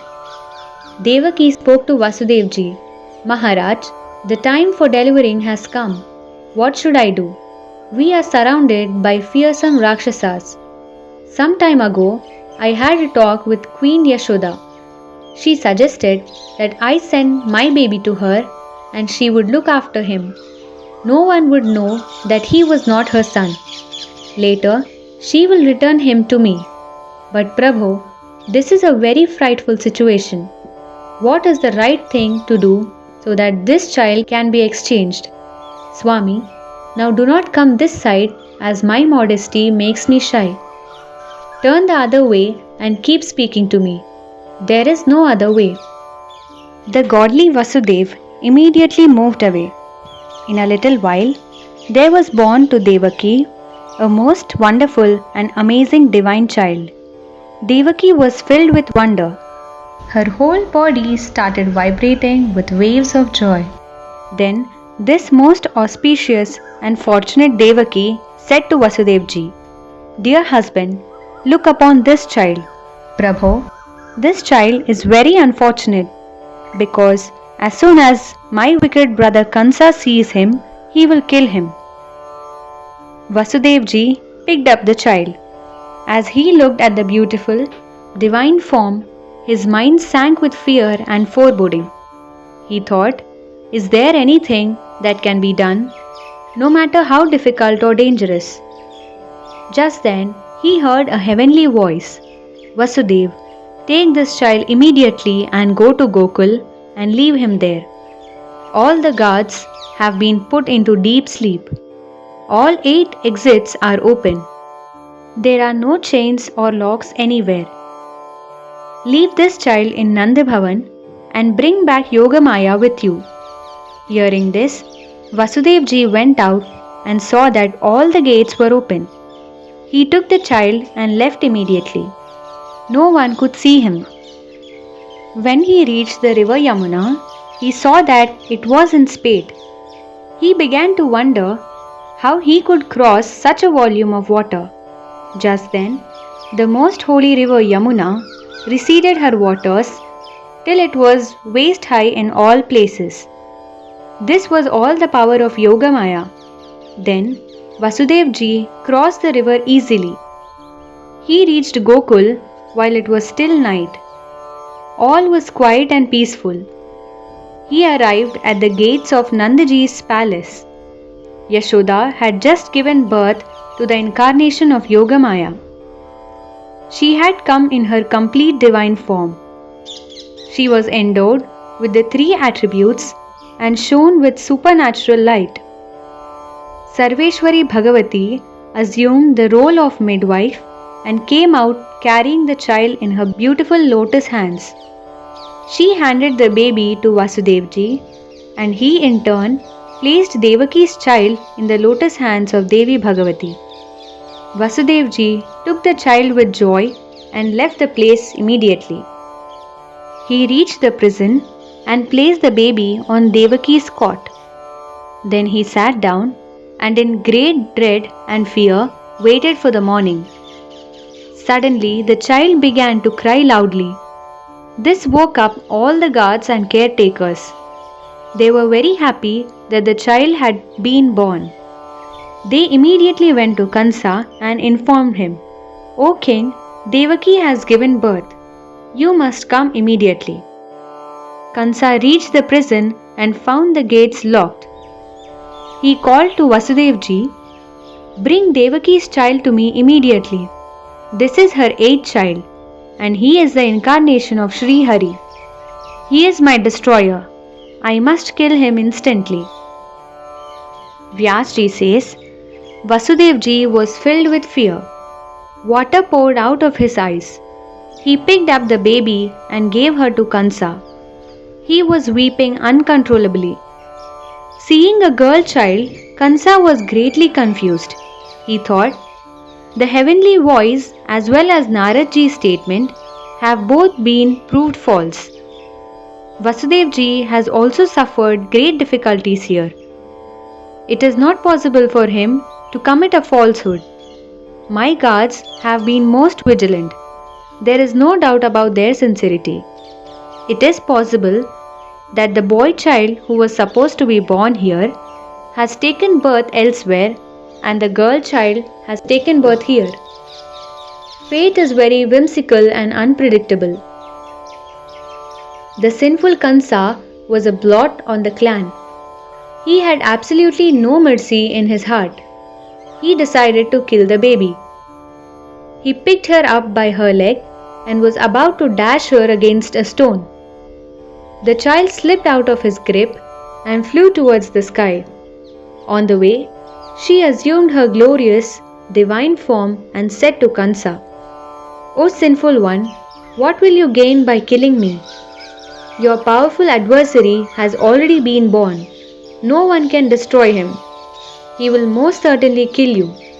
Saying this, the most auspicious Devi could be clearly seen enthroned in the skies. Kansa's astonishment knew no bounds. He went home trembling with fear. He called all the Daityas, including Bakasura, Dhenukasura, and Vatsasura. He said, "All of you, go and complete my mission. Kill every boy child as soon as it is born. The child killer Putana should go to Gokul. It is her job to kill all newborn boys." After giving this horrible order, Kansa went home.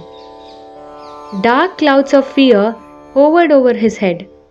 He was greatly distressed because he was constantly visualizing Sri Hari as his vanquisher. Vyasji says, as morning dawned, celebrations began in the palace of Nandaji to bless the newborn. The news spread rapidly and Kansa also heard it from one of his messengers. He also came to know that Vasudevji's wives were under the protection of Nand in Gokul. From then on, Gokul became the target of his activities. Also, Naradji had clearly mentioned to him that Nand and his associates, as well as their wives, were all gods. Vasudevji and Devaki were also divine beings. Having understood the situation, the evil Kansa was prepared to commit any sin to escape death. One by one, Putana, Bakasura, Vatsasura, Mahabali, Dhenukasura, and Pralamb all met their death at the hands of the glorious and lustrous Sri Krishna. Sri Krishna lifted the Govardhan mountain. Hearing this, Kansa was convinced that his death at Sri Krishna's hands was imminent and inevitable. Then, when he heard of Keshi's death, he was plunged into despair. He got an idea to invite Sri Krishna and Balram to the Dhanush Yagya, the great bow ceremony. His mind was always occupied with sinful plans. He sent Lord Krishna's uncle, Akruji, to bring Sri Krishna and Balram so that they would not suspect that he planned to kill them. Akruji brought them to Mathura in his chariot. The two brothers broke the bow as soon as they reached. Also, they killed Rajak, the elephant, Kuvalyapid, Channur, and Mushtik. Bhagwan Shri Krishna also killed Shal and Toshal. In a drama, Shri Krishna caught the locks of Kansa and sent him to sleep forever on the earth.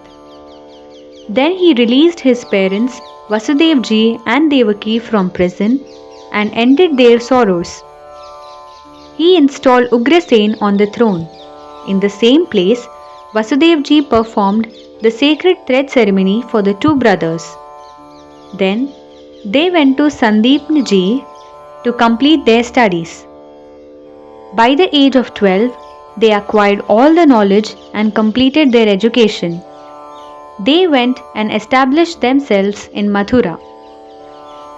Jarasandh, king of Magadha, on hearing the death of his son-in-law Kansa, collected an army and declared war on Mathura. He attacked Mathura 17 times and each time Sri Krishna defeated him. Then Jarasan instigated Kalayavan, the king of Mlechas, barbarians of low morals, to fight against Sri Krishna. The Yadavs were terrified of the Rakshas Kalayavan. When news of his approach reached, Sri Krishna called all the senior Yadavs and Balramji and said to them, "We are constantly in fear of Jarasan, and now, on his request, Kalayavan is also coming to torment us. So, what should we do in this situation? We should abandon house, possessions and army, and make other arrangements for our safety. Whichever part of the earth we can live in peace and harmony, that should be considered our fatherland. If the land of our forefathers does not provide safety and peace, then there is no use getting attached to it. Therefore, those who desire a life of happiness and peace should find such a place near the sea or the mountains. A living place without threat from enemies is considered most suitable by our learned ancestors. Bhagwan Vishnu has made for himself a secure and peaceful abode on the belly of Sheshnag in the ocean. Bhagwan Shankar also made a peaceful abode on Kailash. Therefore, it is not desirable for us to live here and continue suffering harassment from our enemies. Let us make arrangements to move to Dwaraka. Garuda has informed me that at this time, Dwarakapuri is the most suitable place for us.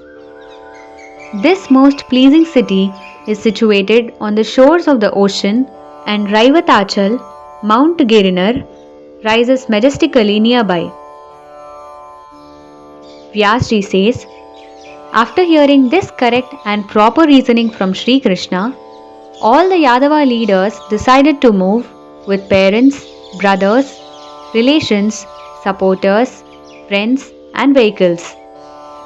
Keeping Sri Krishna and Balramji in the forefront, they all, every single one, left Mathurapuri. All the important citizens brought up the rear. In a few days, they reached Dwarakapuri. Bhagwan Sri Krishna got architects to restore and renew all the houses in Dwaraka. All the Yadavs were properly accommodated. Then Sri Krishna and Balram went back to Mathura immediately. It had become a deserted, silent place, but it became radiant with the presence of these two illustrious and glorious beings. The barbarian king Kalayavan reached Mathura. Hearing this, Sri Krishna used his illusory powers and ran past Kalayavan on foot. At that time, the body of Sri Krishna Chandra was adorned with yellow silk cloth. His face was lit with smiles. His eyes surpassed the lotus. When Kalayavan saw him running, he also muttered some words and ran behind him. They both reached a cave where Raj Rishi Muchukund was asleep. Seeing the Rishi, Sri Krishna disappeared after covering him with the Pitambar cloth. When Kalayavan reached the place, he saw the yellow cloth and thought the sleeping form was Sri Krishna. He began to attack him with his feet. The sleeping Rishi got disturbed and sat up. His eyes were red with anger. As soon as he looked at Kalayavan, the demon was burnt and reduced to ashes. After this, the Lord Sri Krishna appeared and gave darshan to Rishi Muchukund, who bowed in obeisance and left for the forest.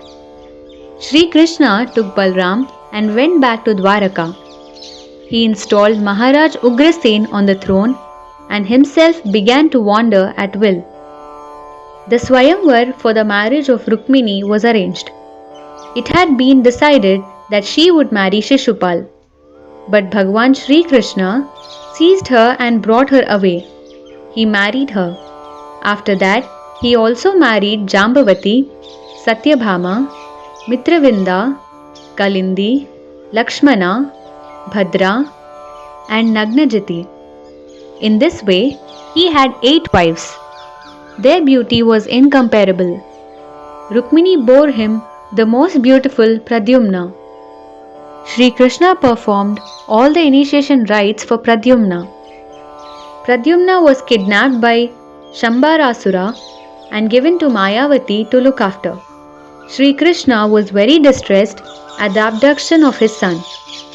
In this moment of grief, he took recourse to Bhagavati Yogamaya, who in her divine play had killed Vritrasura and other demons.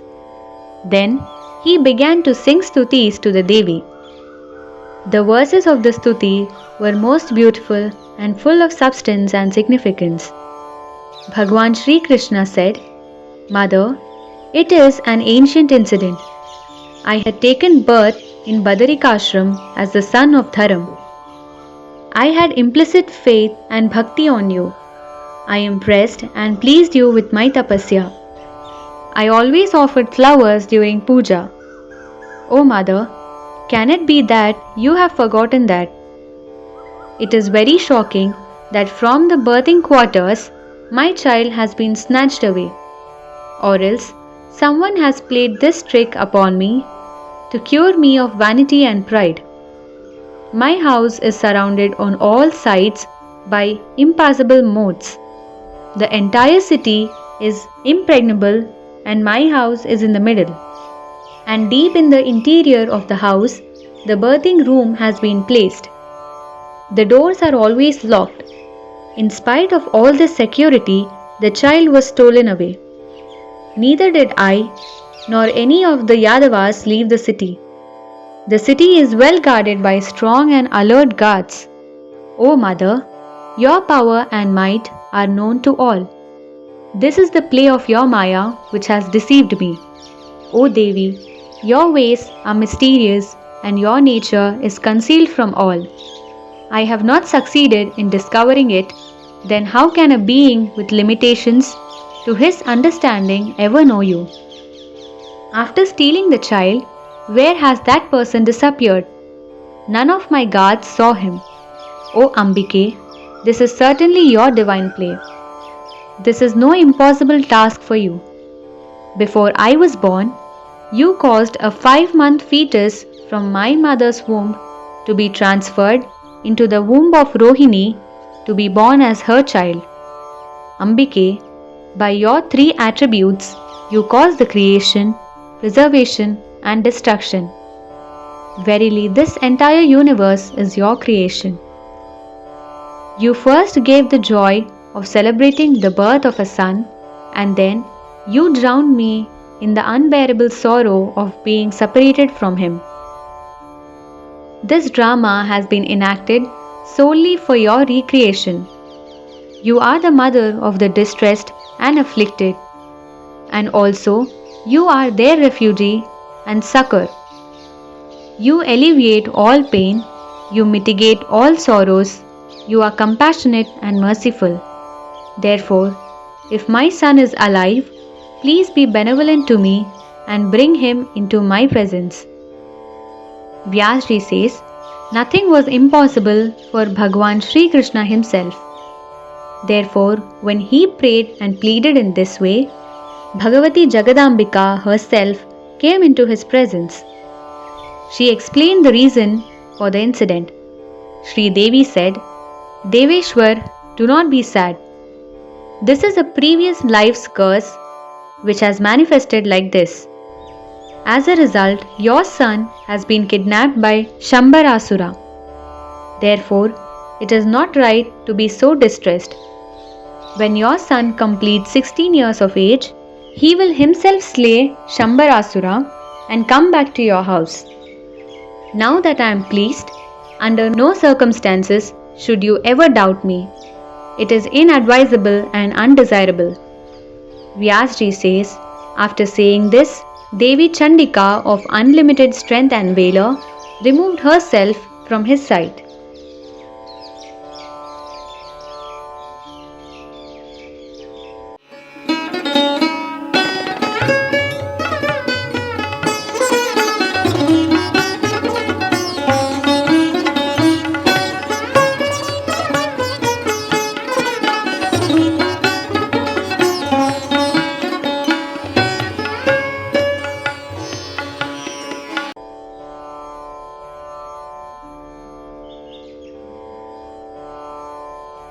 Chapter 4, Episode 25. Shri Krishna does tapasya to please Shri Shivji and receives a boon.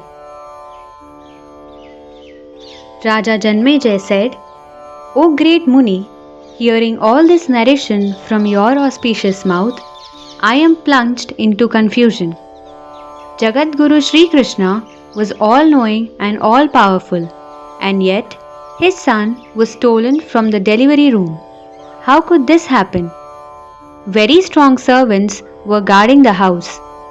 The whole city was a stronghold surrounded by moats. Then how could Shambharasura gain entry and exit? O son of Satyavati, please clear all my doubts. Vyasji says, Rajan, Maya has unprecedented powers. It is her nature to cause illusion and confusion. She is also known by the name Shambhavi. There is no one on earth who has not come under her influence. As soon as a person is born, he gets bound by all the human attributes. These attributes have connections to fate and destiny. Devas and demons alike cannot escape this law when they take a human birth.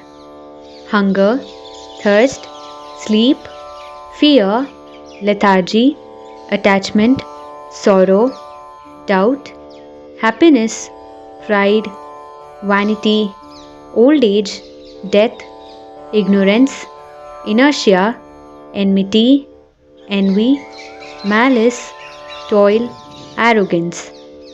All these and more are the fruits of destiny. O King, Maya has some effect or the other upon every living being.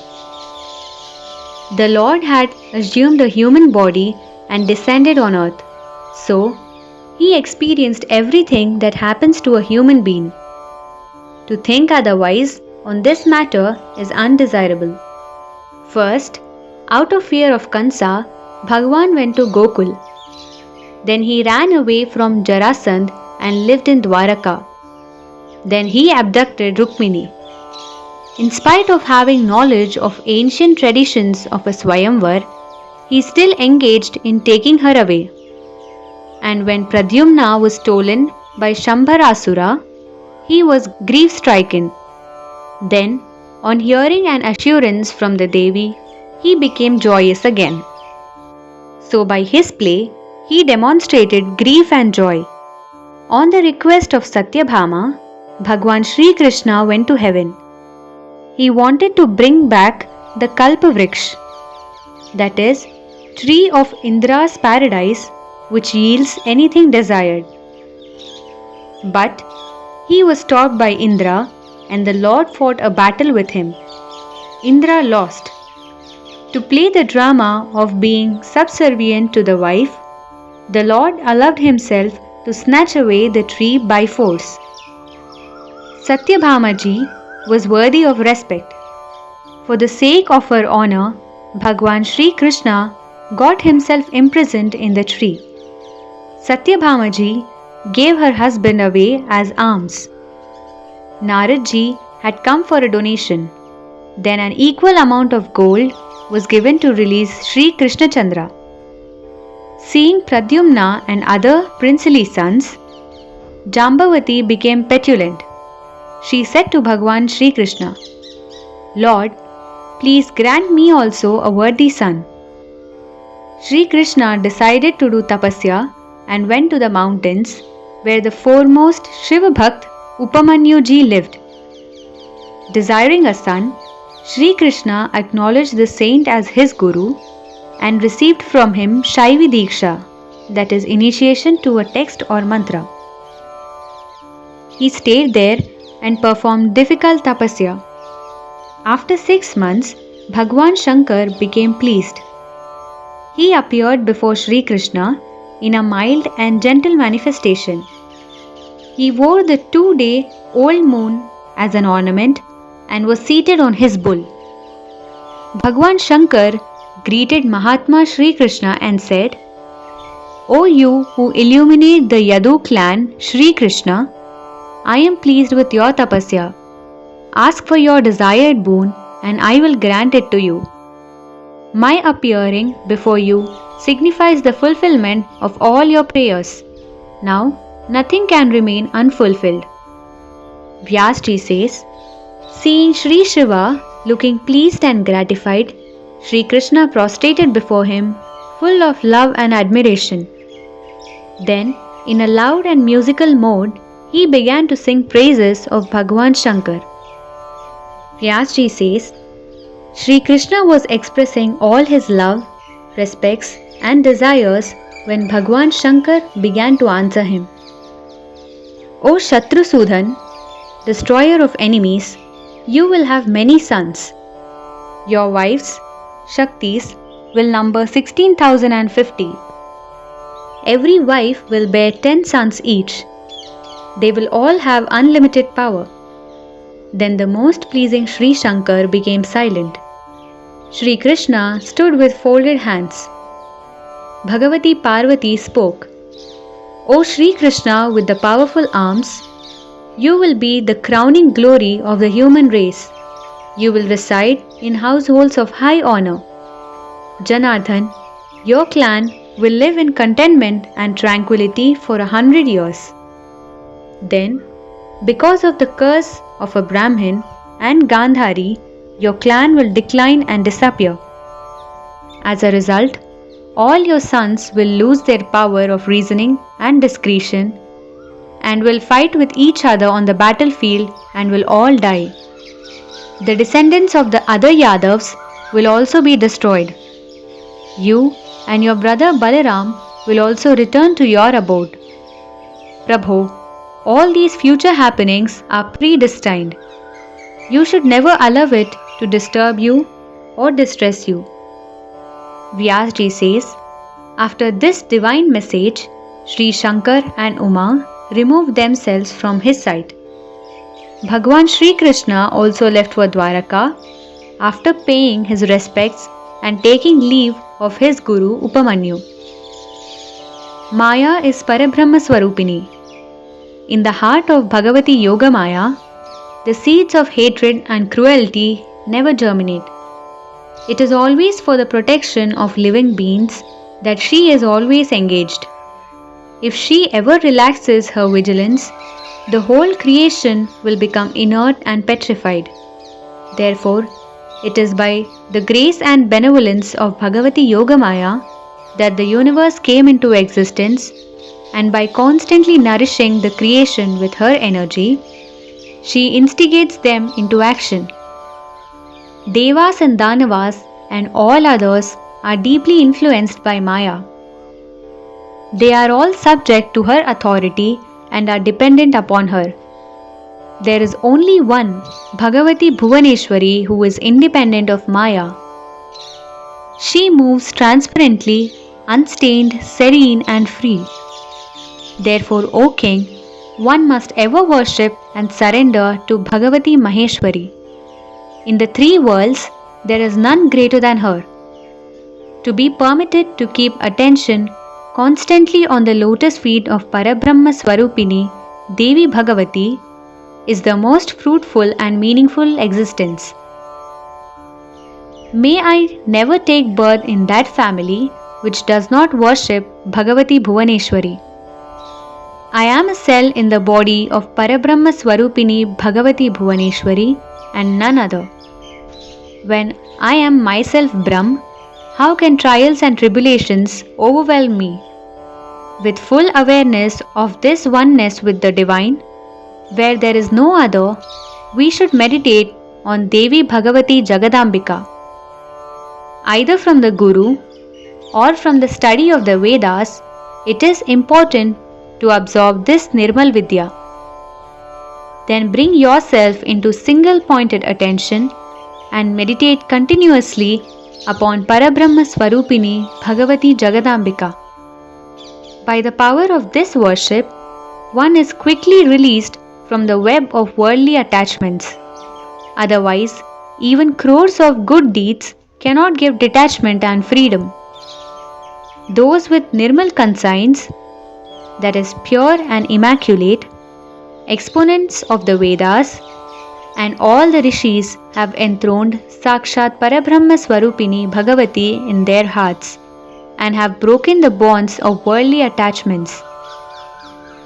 All the prime gods worship her and her alone. O sinless king, in the heart of confusion and mental agony, you ask certain questions. I hope I have allayed all your doubts and fears. What else do you wish to know? All what I have just narrated is of utmost importance. It is exceedingly wonderful, very sacred and perpetual, and destroys all sins. This Puran is prepared from the Vedas. All those who are fortunate to hear this get all their sins destroyed and go straight to Bhagavati's Nirmal Dham. End of chapter 4. The Holy Recital of Srimad Devi Bhagavat. Jai Shri Mataji.